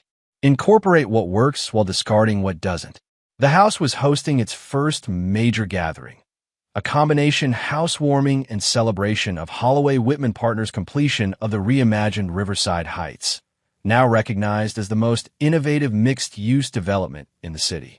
The project had won national awards for both design excellence and safety innovations. Inside, the spacious main room buzzed with conversation as Chicago's business and creative leaders mingled with Travis's oldest friends from Detroit. Vincent Reeves was entertaining a group with stories from their college days, while Meredith Whitman discussed expansion plans with potential investors. Notable by their absence were Buck Sullivan and Veronica. Sullivan was serving the second year of a 7-year sentence for fraud, bribery, and building code violations. His cooperation with authorities had implicated several city officials, leading to a sweeping anti-corruption initiative that had transformed Chicago's development approval process. Veronica had relocated to Phoenix after exhausting her financial resources and social connections in Chicago. Her occasional attempts to re-establish contact with the children had gradually decreased as both Liam and Tara set clear boundaries on their relationship with her. Liam's flight landed, Tara reported, checking her phone. He should be here in about an hour. Now in his first year at Berklee College of Music, Liam had gradually reconciled with his father, though the process had been neither quick nor easy. Their relationship had required careful rebuilding, with Travis respecting Liam's need for independence while consistently demonstrating reliability. "Good," Travis said. "I've been looking forward to hearing about his composition project." As twilight settled over the lake, Detective Pierce, now Captain Pierce following his promotion to head the expanded anti-corruption task force, approached Travis with a handshake. "Quite a transformation from 2 years ago," Pierce observed, "both professionally and personally." "Necessary reconstruction," Travis replied. "Sometimes systems need complete rebuilding rather than superficial repairs." Pierce nodded thoughtfully. Sullivan's attorney filed another appeal last week, still trying to reduce his sentence by claiming he was somehow the victim in all this. "Some people never accept responsibility," Travis noted without particular rancor. "How's the wider investigation progressing?" 3 more indictments coming next month," Pierce confirmed. "The evidence trail Sullivan provided open doors we'd been trying to access for years. Though I suspect you already knew the potential implications when you first approached me." Travis merely smiled. "I had some architectural insights into structural weaknesses." As guests began gathering for dinner, Travis observed the community he had carefully constructed to replace what had been lost. Not merely professional connections or social alliances, but genuine relationships built on mutual respect and shared values. Meredith joined him as he surveyed the gathering. "Reflecting on your handiwork?" she asked. "Appreciating the contrast," Travis clarified. 2 years ago, I sat in a garage while my wife entertained her lover in my home. And now Sullivan sits in a cell while you've rebuilt everything he tried to take from you, Meredith noted. Quite the reversal. Not reversal, Travis corrected. Evolution. I'm not interested in simply inverting the previous dynamic. I've designed something entirely new. The doorbell announced Liam's arrival. Travis greeted his son with genuine warmth, noting the increasing confidence in his bearing and the absence of the defensive posture that had characterized him during the divorce. The house is amazing, Dad, Liam said after receiving the grand tour, especially the studio space. I brought some of my new compositions to try out on the equipment. I'm looking forward to hearing them, Travis replied. Everything is set up as you specified.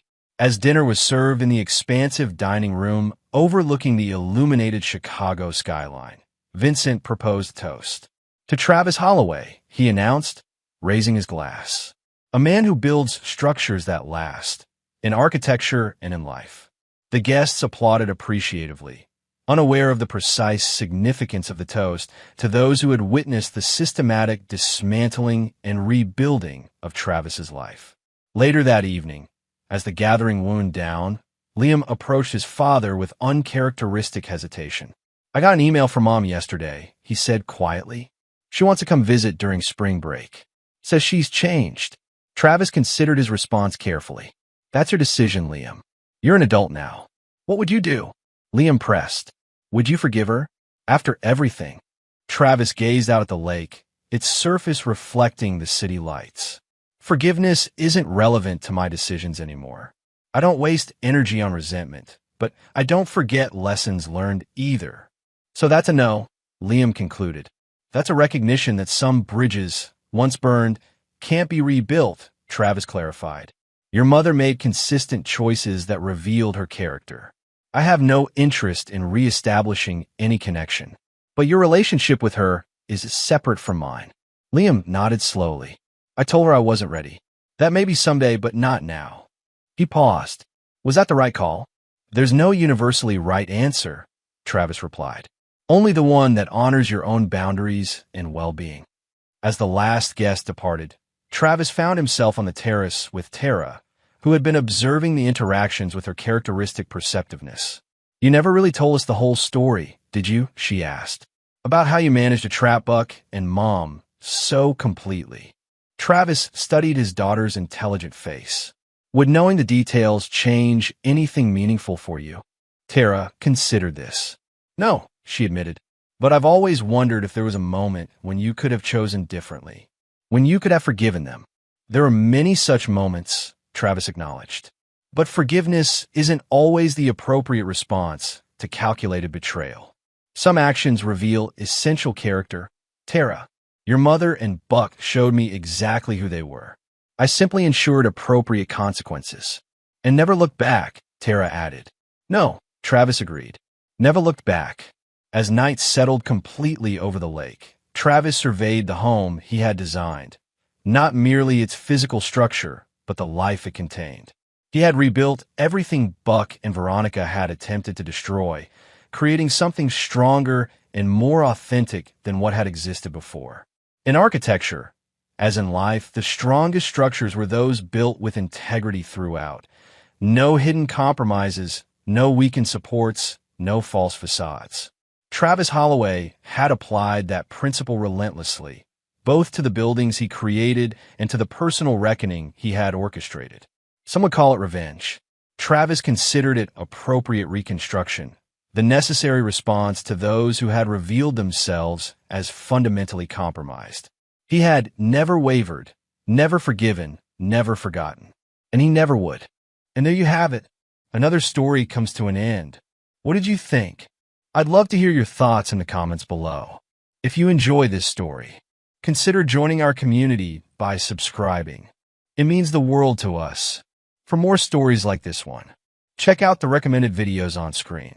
And I'll see you there. Welcome back to another story on Infidelity Tales Lab.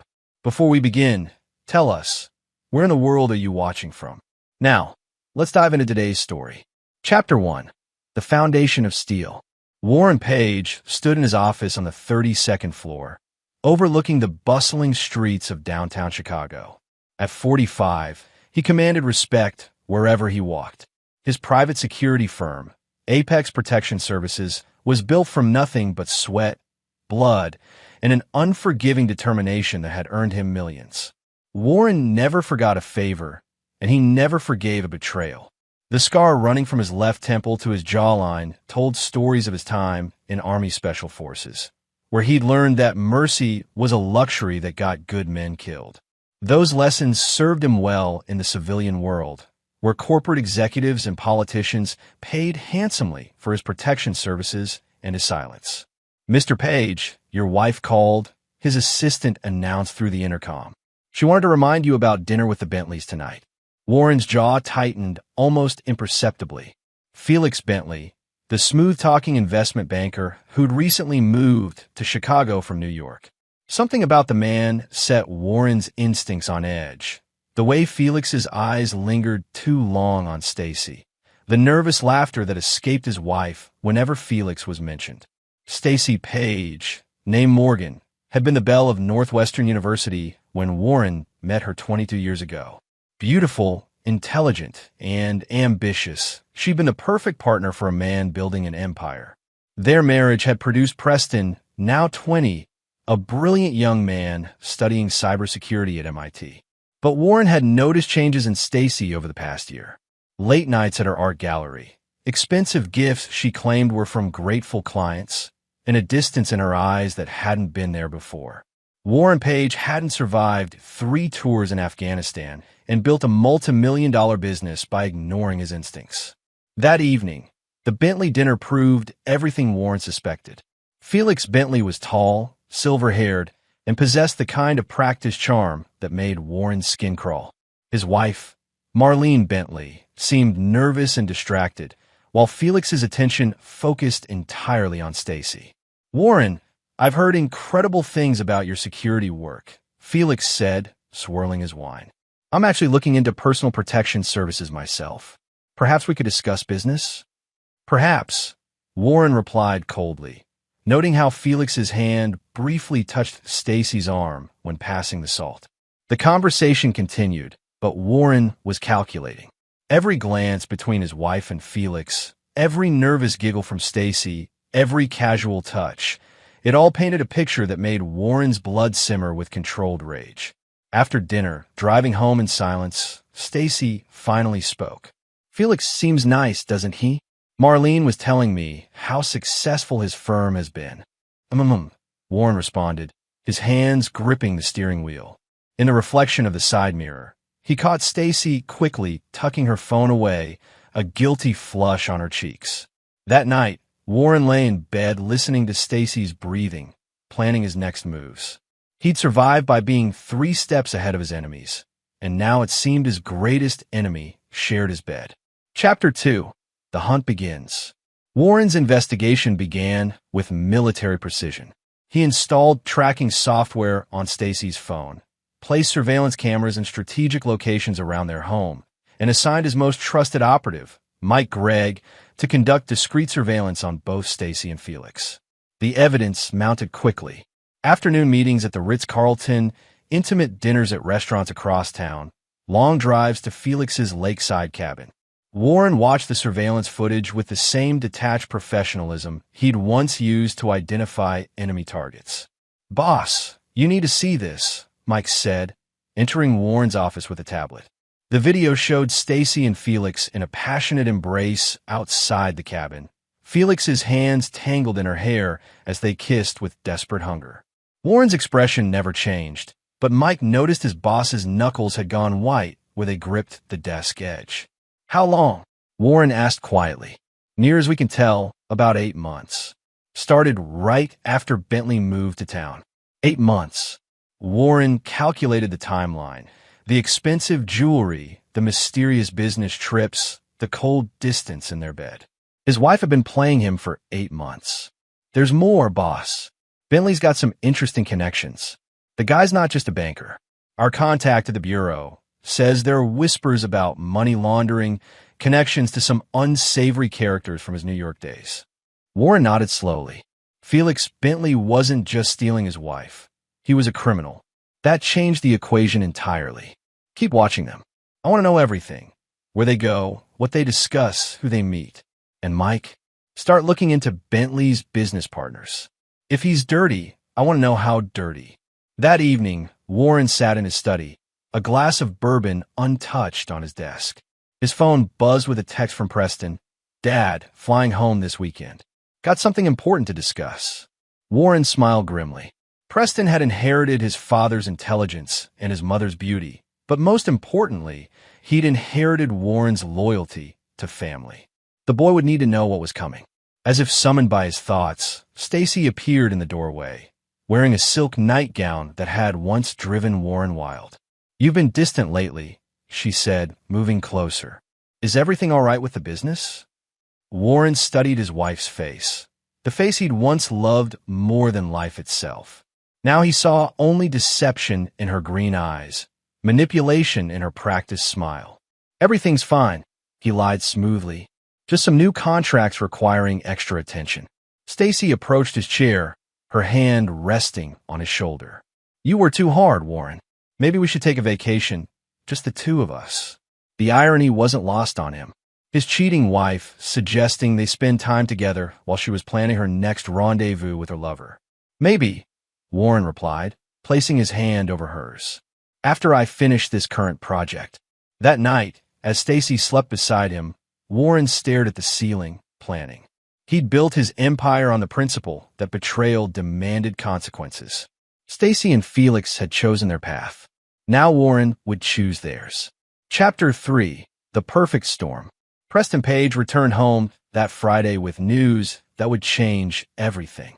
At 20, he possessed his father's strategic mind and an expertise in digital forensics that impressed even Warren's technical specialists. Dad, I need to show you something, Preston said, settling into Warren's study with his laptop. I've been monitoring some chatter online, call a hobby, and I stumbled across something interesting about Felix Bentley. Warren raised an eyebrow. Oh, the man's not just cheating with Mom, Preston said bluntly, causing Warren to stiffen. Yeah, I know about that. I've known for months. But there's more. Bentley's using his investment firm as a front for something much bigger.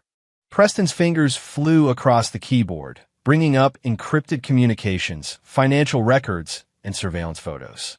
He's running weapons to militia groups across the Midwest. High-grade military equipment, the kind that could level city blocks.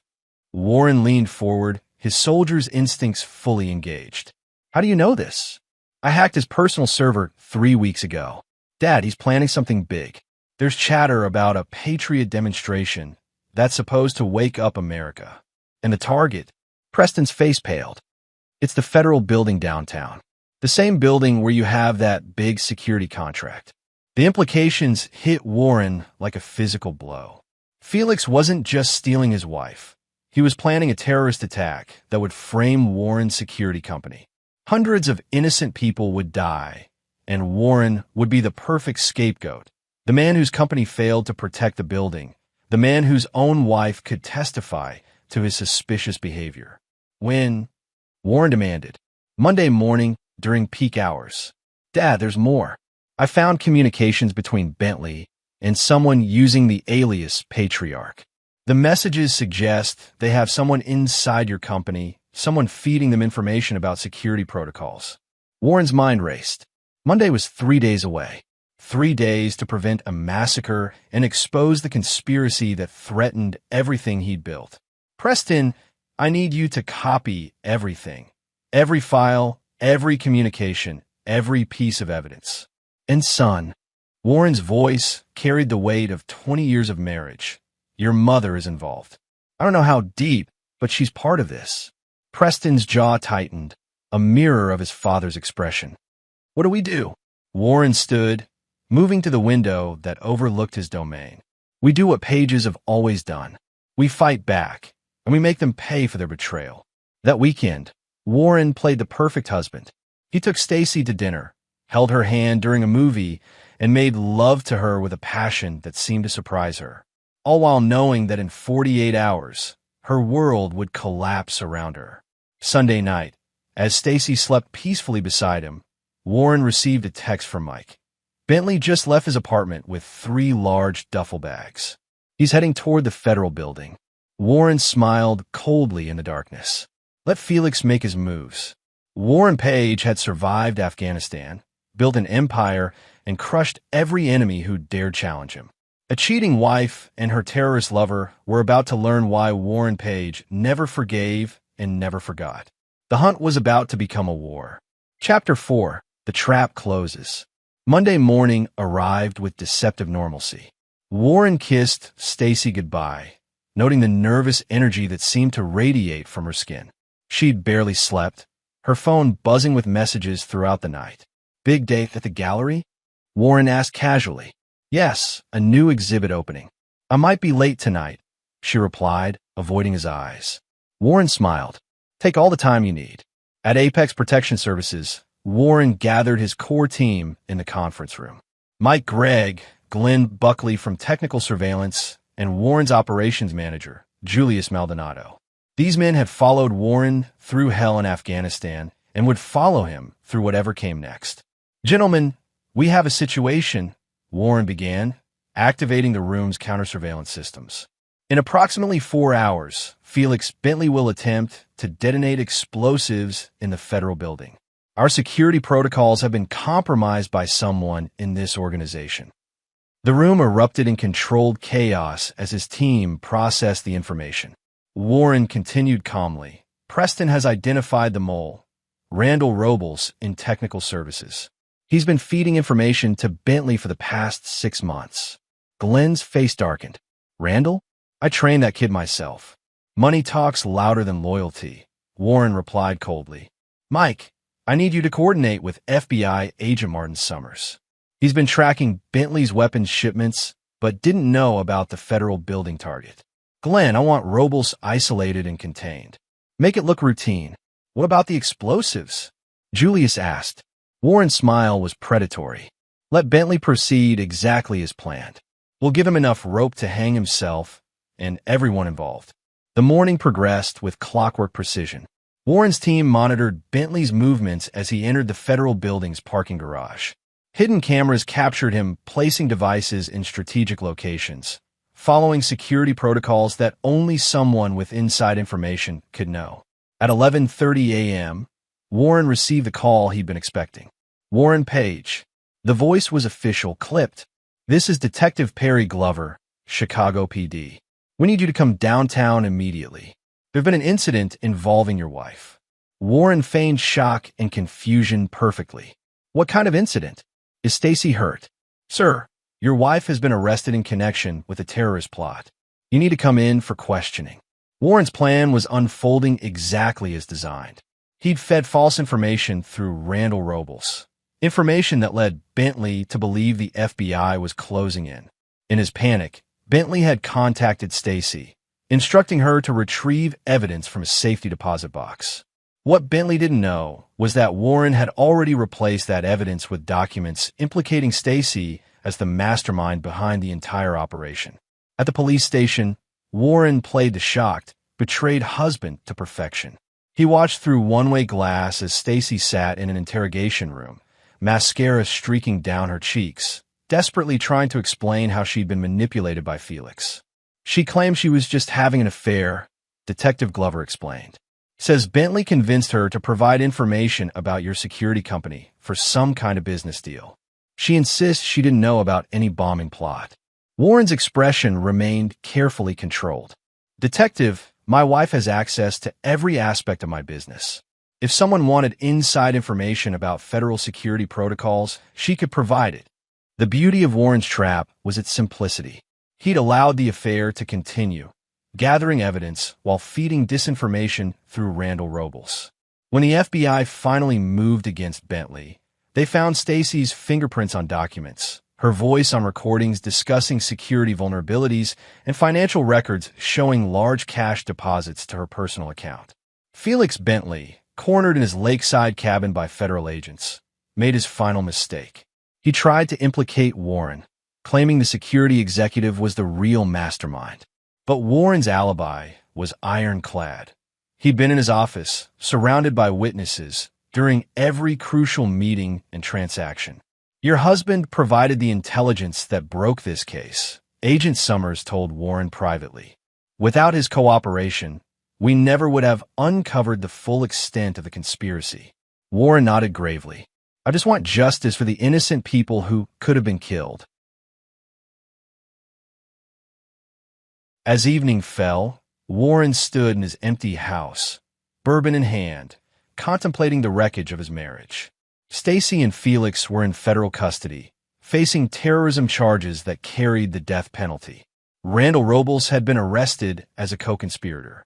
The federal building bombing had been prevented, and Warren Page was being hailed as a patriotic hero. But this was only the beginning. Warren's true revenge was yet to come. Chapter 5. The Judgment. 6 months later, Warren sat in the packed courtroom as the judge prepared to deliver sentencing. The trial had been a media sensation. The beautiful socialite and her lover plotting mass murder while betraying a decorated veteran. The evidence against Stacy and Felix was overwhelming. Prosecutors painted a picture of a cold, calculating woman who had seduced an unstable man into an increasingly dangerous scheme. Phone records showed Stacy initiating many of their conspiratorial conversations. Financial records revealed she'd received over $200,000 in cash payments. Most damning of all were the recordings Preston had helped Warren manufacture. Conversations where Stacy appeared to be the driving force behind the plot. In a matter of the people versus Stacy Page and Felix Bentley, the judge began, his voice echoing through the silent courtroom. The charges are terrorism, conspiracy, attempted mass murder, and treason against the United States. This court has rarely seen such a calculated disregard for human life. Warren watched Stacy's face as the judge continued.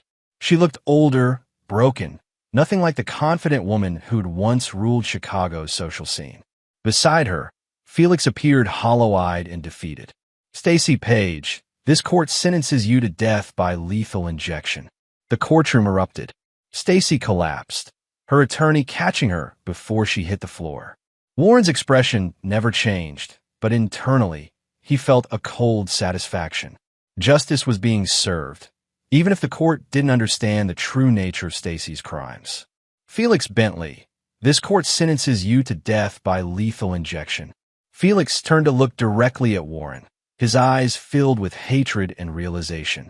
He understood now. They'd been outplayed from the beginning. Warren met his gaze steadily, his message clear. This is what happens to those who betray Warren Page. As the defendants were led away, Warren felt a hand on his shoulder. His father, Samuel Page, had attended every day of the trial, supporting his son through the public humiliation of Stacy's betrayal. Justice is done, son, Samuel said quietly. Warren nodded, but his mind was already moving to the next phase. The legal system had delivered its verdict, but Warren's personal justice was far from complete. That evening, Warren and Preston sat in the study, sharing a drink in silence. Finally, Preston spoke. Dad, there's something I need to tell you. Something about the evidence we used against Mom. Warren raised an eyebrow. Go on. Some of those recordings, the ones where she seems to be planning the attack.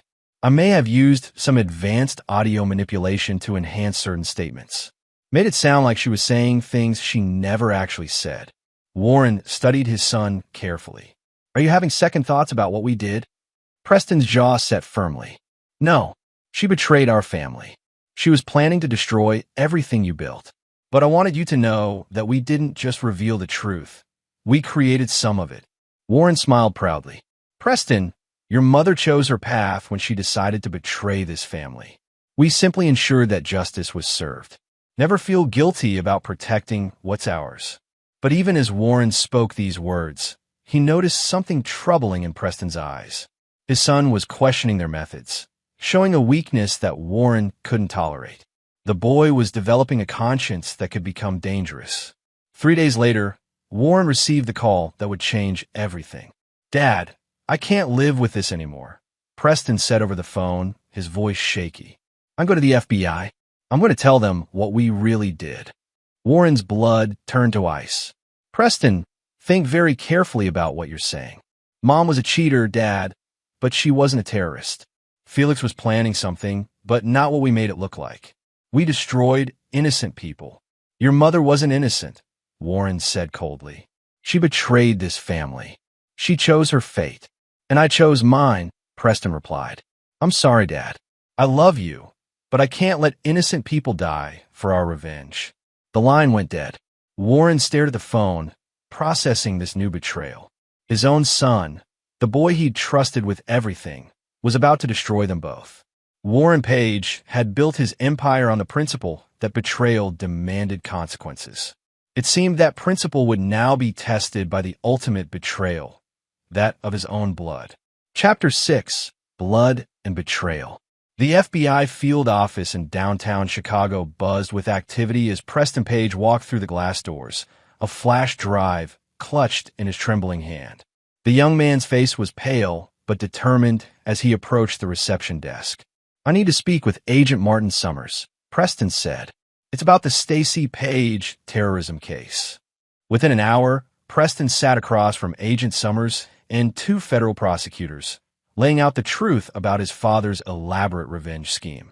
The flash drive contained original recordings, unedited surveillance footage, and detailed documentation of Warren's manipulation of evidence.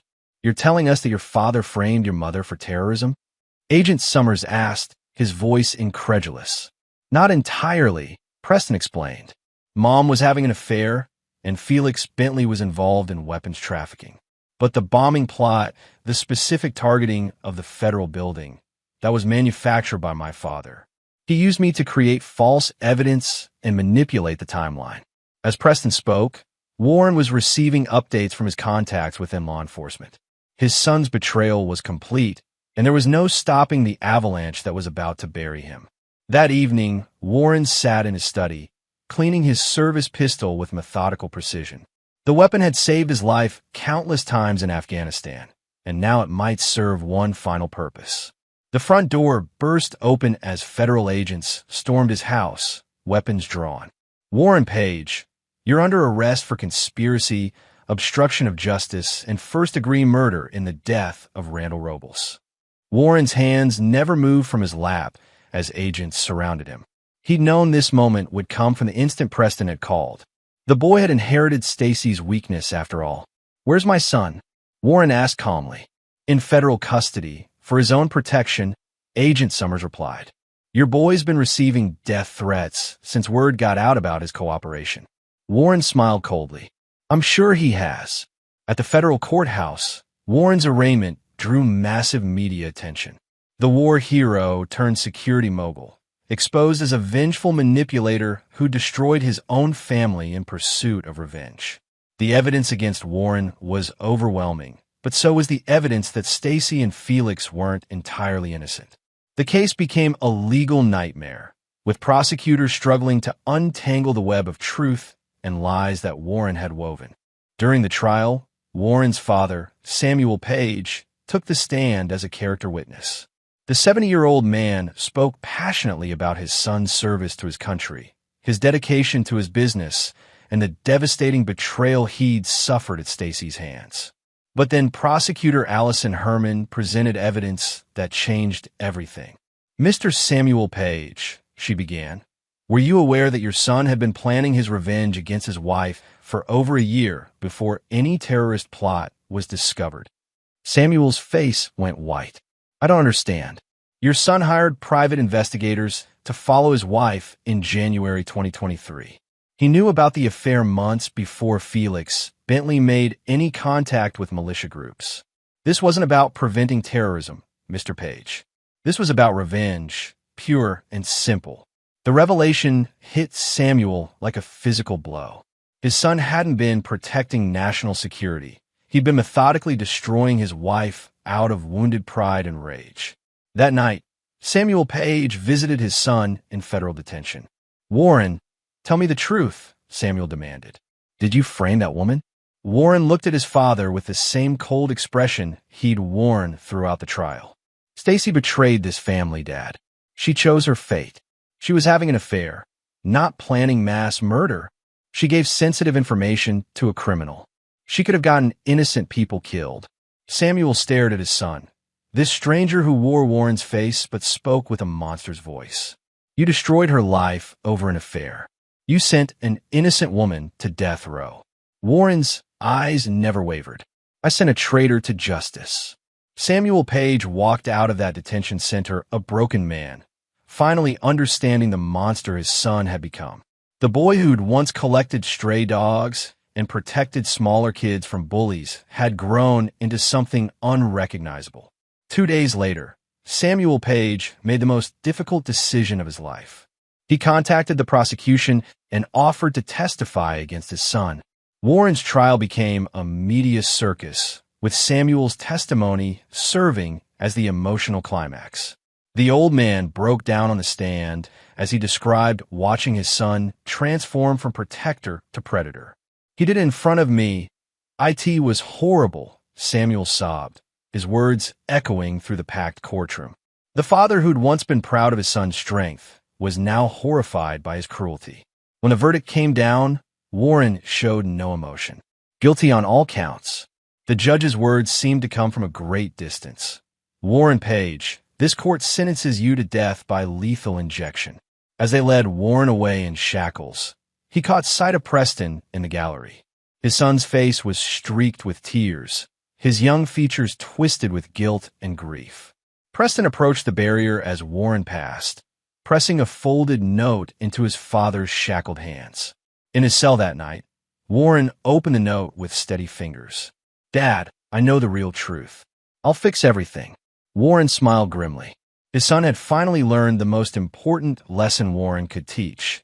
In the Page family, betrayal always demanded consequences, even when that betrayal came from within. 3 days later, Preston Page made national news in a way that would change everything. Chapter 7, The Son's Gambit. The headline blazed across every major news network. Preston Page suicide attempt reveals massive government conspiracy.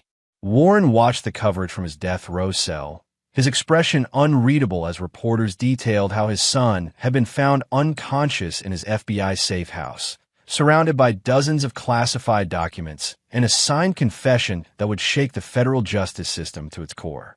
Preston's suicide note was actually a detailed manifesto exposing what he claimed was a deep state conspiracy involving corrupt FBI agents, federal prosecutors, and Warren himself. According to Preston's carefully crafted narrative, Warren had been a government asset for years, using his security company to conduct illegal surveillance operations against American citizens. The documents Preston had leaked before his attempt painted a picture of a massive cover-up.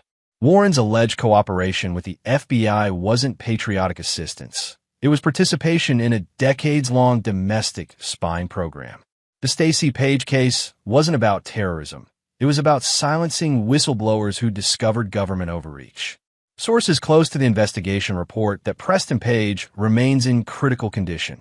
The news anchor continued. But the documents he released contain explosive allegations about FBI misconduct, including evidence that Warren Page's conviction may have been orchestrated to protect high-ranking government officials. Warren's cell door clanged open, and Agent Summers entered with a tablet in hand.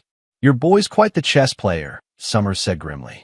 "Do you want to tell me how he managed to access classified files from a secure location?" Warren remained silent, but internally he felt a surge of pride. Preston had learned well. The suicide attempt was carefully calculated, enough pills to require hospitalization, but not enough to cause permanent damage. The classified documents were sophisticated forgeries created using Preston's cybersecurity expertise. "The media's eating this up," Summers continued. "Government conspiracy, innocent family destroyed by corrupt agents, heroic son exposing the truth. Your execution's been stayed pending investigation." Warren finally spoke. "My son's always been brilliant."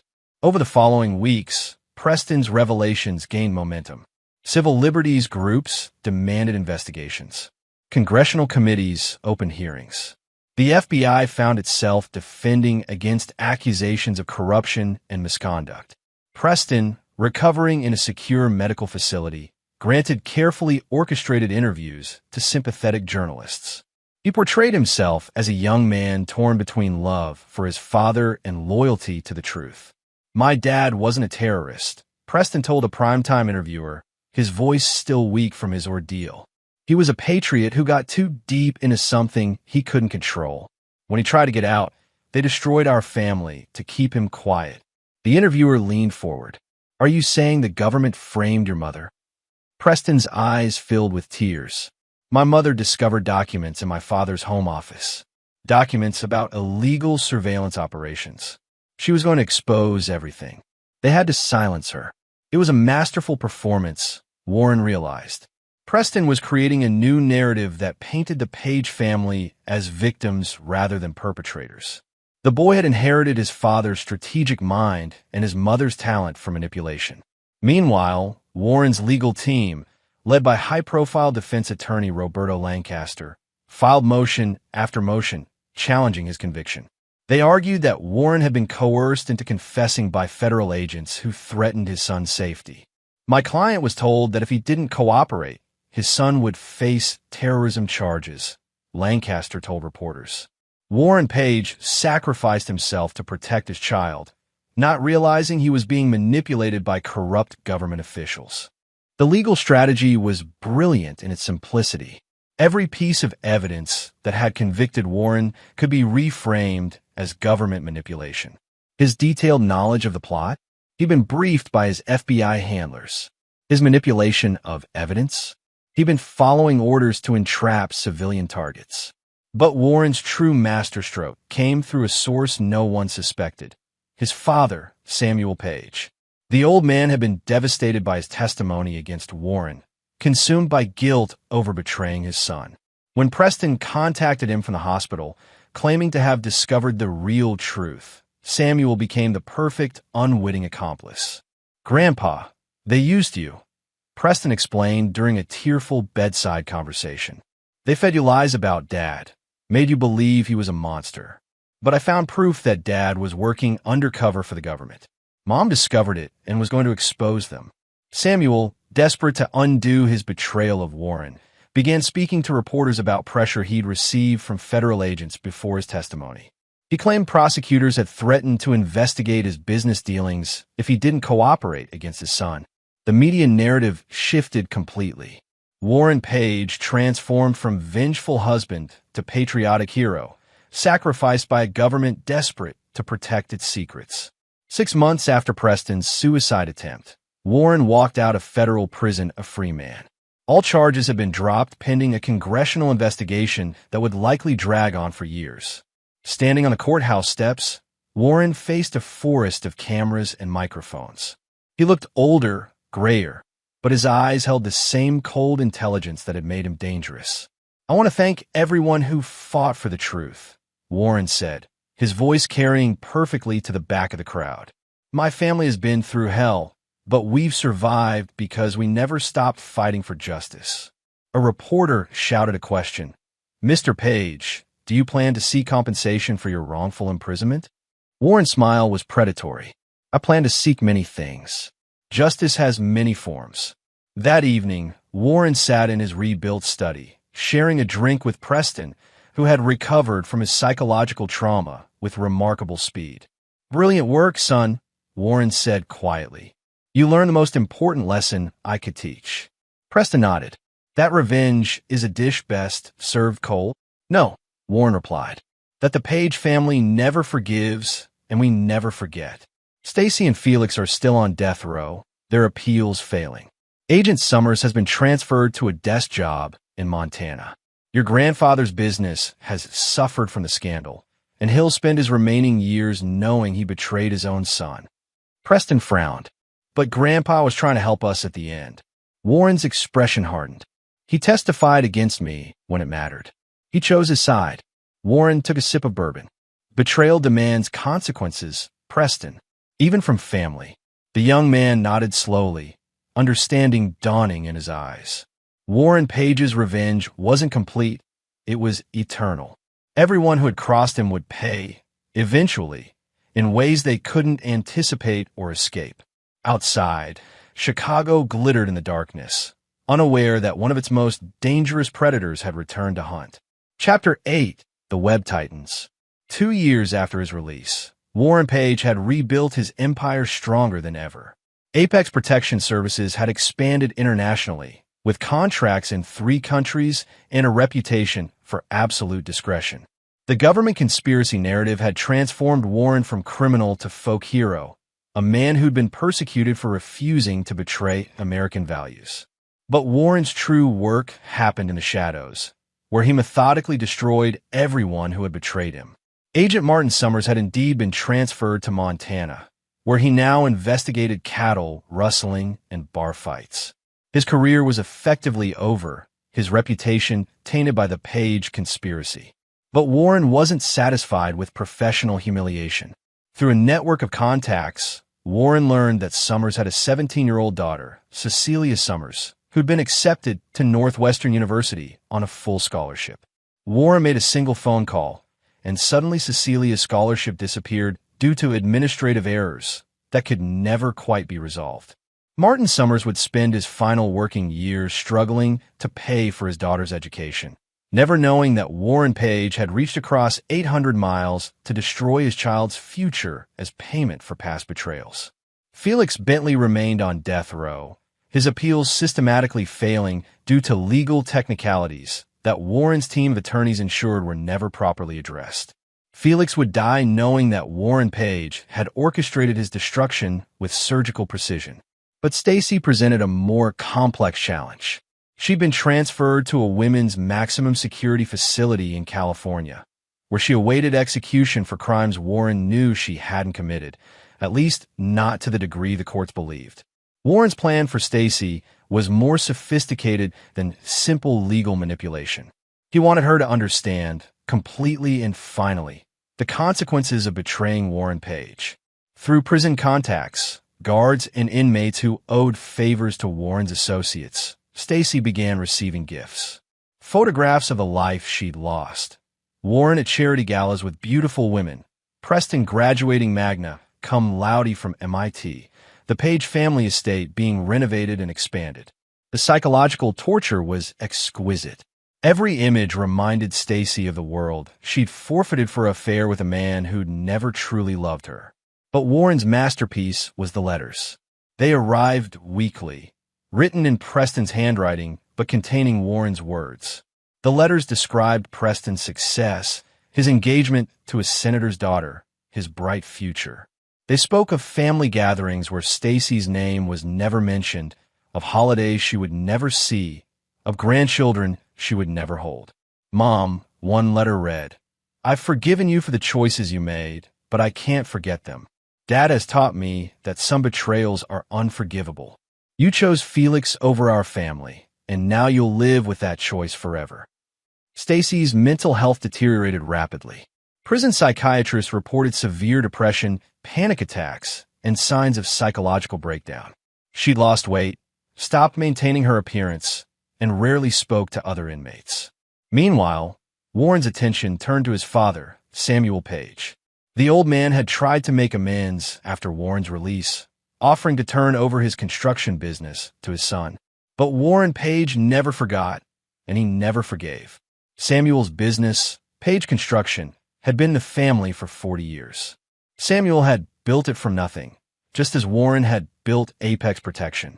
The company was the old man's legacy, his pride and joy. Warren accepted his father's offer graciously, then systematically dismantled everything Samuel had built. Contracts were mysteriously canceled. Key employees were poached by competitors. Safety violations appeared in previously spotless projects. Within 18 months, Page Construction was bankrupt, its assets sold to cover mounting debts.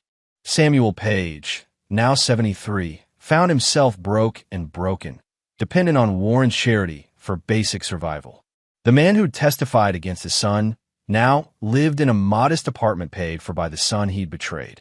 "I don't understand," Samuel said during one of their weekly dinners. "The business was thriving when I handed it over." Warren cut his steak with surgical precision. "The construction industry is volatile, Dad. Sometimes good companies fail despite everyone's best efforts." Samuel studied his son's face, searching for some sign of emotion, some hint of satisfaction or remorse. He found nothing but cold professionalism. "Warren, I need to ask you something, and I need you to tell me the truth." Samuel's voice trembled slightly. Did you destroy my company on purpose? Warren's knife never paused in its cutting. Dad, you testified that I was a monster who framed an innocent woman. You told the world that your own son was capable of sending someone to death row out of petty revenge. Warren finally looked up, his eyes empty of warmth. Did you really think there wouldn't be consequences for that kind of betrayal? Samuel's face went white. I was trying to do the right thing. I thought. You thought, Warren interrupted, that you could betray your own blood and then be forgiven when it became convenient. You were wrong. That night, Samuel Page suffered a massive heart attack in his small apartment. He lingered in the hospital for 3 days before dying. His final words, a whispered apology to his son who would never grant forgiveness. Warren stood at his father's graveside, watching as the casket was lowered into the ground. Preston stood beside him, noting the complete absence of emotion on his father's face. Do you feel anything? Preston asked quietly. Warren adjusted his black tie. I feel satisfied. Justice has been served. Preston nodded, but Warren noticed something troubling in his son's expression. The boy was still learning the most important lesson of all. In the Page family, betrayal always demanded payment in full. As they walked away from the cemetery, Warren's phone buzzed with a message from his contact at the California Women's Prison. Stacy Page attempted suicide last night. She's in stable condition, but asking to see her son. Warren deleted the message without responding. Stacy Page would die on the state schedule, not her own. And she would die knowing that Warren Page had won completely and finally. Some victories, Warren reflected, were worth waiting for. Chapter 9. The Final Reckoning. 5 years after Warren's release, the pieces of his grand revenge finally fell into place. The game that had begun with Stacy's betrayal was about to reach its ultimate conclusion. Stacy Page sat in her death row cell, a shadow of the vibrant woman she'd once been. The years of psychological warfare had taken their toll. Her auburn hair had gone gray, her green eyes had lost their sparkle, and her once confident posture had crumpled into defeated resignation. The execution date had been set, December 15th, exactly 7 years after her affair with Felix Bentley had begun. Felix himself had died 2 months earlier, his final appeal denied. His last words, according to witnesses, were a curse directed at Warren Page. Warren had raised a toast in Felix's honor that night, celebrating the completion of one thread in his web of revenge. Now, as Warren sat in his restored study, he opened a letter that had arrived that morning. It was from Stacy, her handwriting shaky but still recognizable. Warren, I know you'll never forgive me for what I did, and I've accepted that. I've also accepted that I'm going to die for crimes I didn't commit, at least not the way the courts believe. But I want you to know something before I die. Preston has been visiting me. Warren's grip on the letter tightened imperceptibly. He's been coming for months, pretending to be a legal advocate.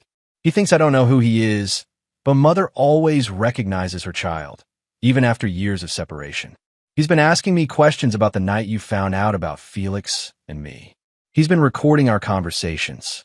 Warren, I think your son is planning something that will hurt you. I know you have no reason to trust me, but I'm telling you this because, despite everything, I still love the man I married 25 years ago. The man you used to be. Preston isn't the loyal soldier you think he is. He's planning to betray you just like everyone else has. Destroy this letter. Trust no one. Stacy. Warren read the letter 3 times before feeding it into his fireplace. Stacy was trying to create discord between him and Preston, a final act of manipulation from a desperate woman facing death. But as Warren considered her words, certain inconsistencies in Preston's recent behavior began to make sense. The young man had been asking probing questions about Warren's business practices. He'd shown unexpected interest in Warren's offshore accounts and shell companies. He'd even suggested that Warren consider retiring and leaving the country.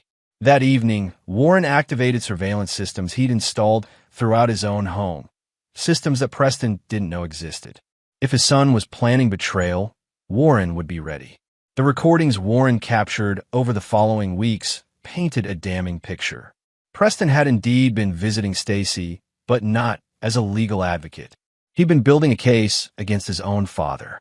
"I can get you out of here," Preston had told Stacy during one recorded conversation. "But I need your help to bring him down completely. He's guilty of crimes that make your alleged terrorism look like petty theft." Preston had discovered Warren's true business activities: the assassinations disguised as accidents, the blackmail operations, the systematic destruction of anyone who crossed the Page family. But instead of staying silent out of loyalty, Preston was planning to expose everything. He killed Agent Summers' daughter, Preston told Stacy in another recording. "Made it look like a drug overdose, but I found the forensic evidence he thought he'd destroyed. Cecilia Summers died because her father testified against my father." Warren felt a cold fury building as he listened to his son's betrayal unfold. Preston had inherited Warren's intelligence and strategic thinking, but he'd also inherited Stacy's weakness, an inability to understand that family loyalty demanded absolute commitment. The final recording was the most damning. "Mom, I'm going to the FBI tomorrow. I have enough evidence to put Dad away forever. But first, I'm going to get you out of here. I won't let you die for his crimes." Warren sat in his darkened study, contemplating the wreckage of his family. His wife had betrayed him with another man. His father had testified against him in court. And now his son, the boy he'd trained, protected, and trusted, was planning the ultimate betrayal.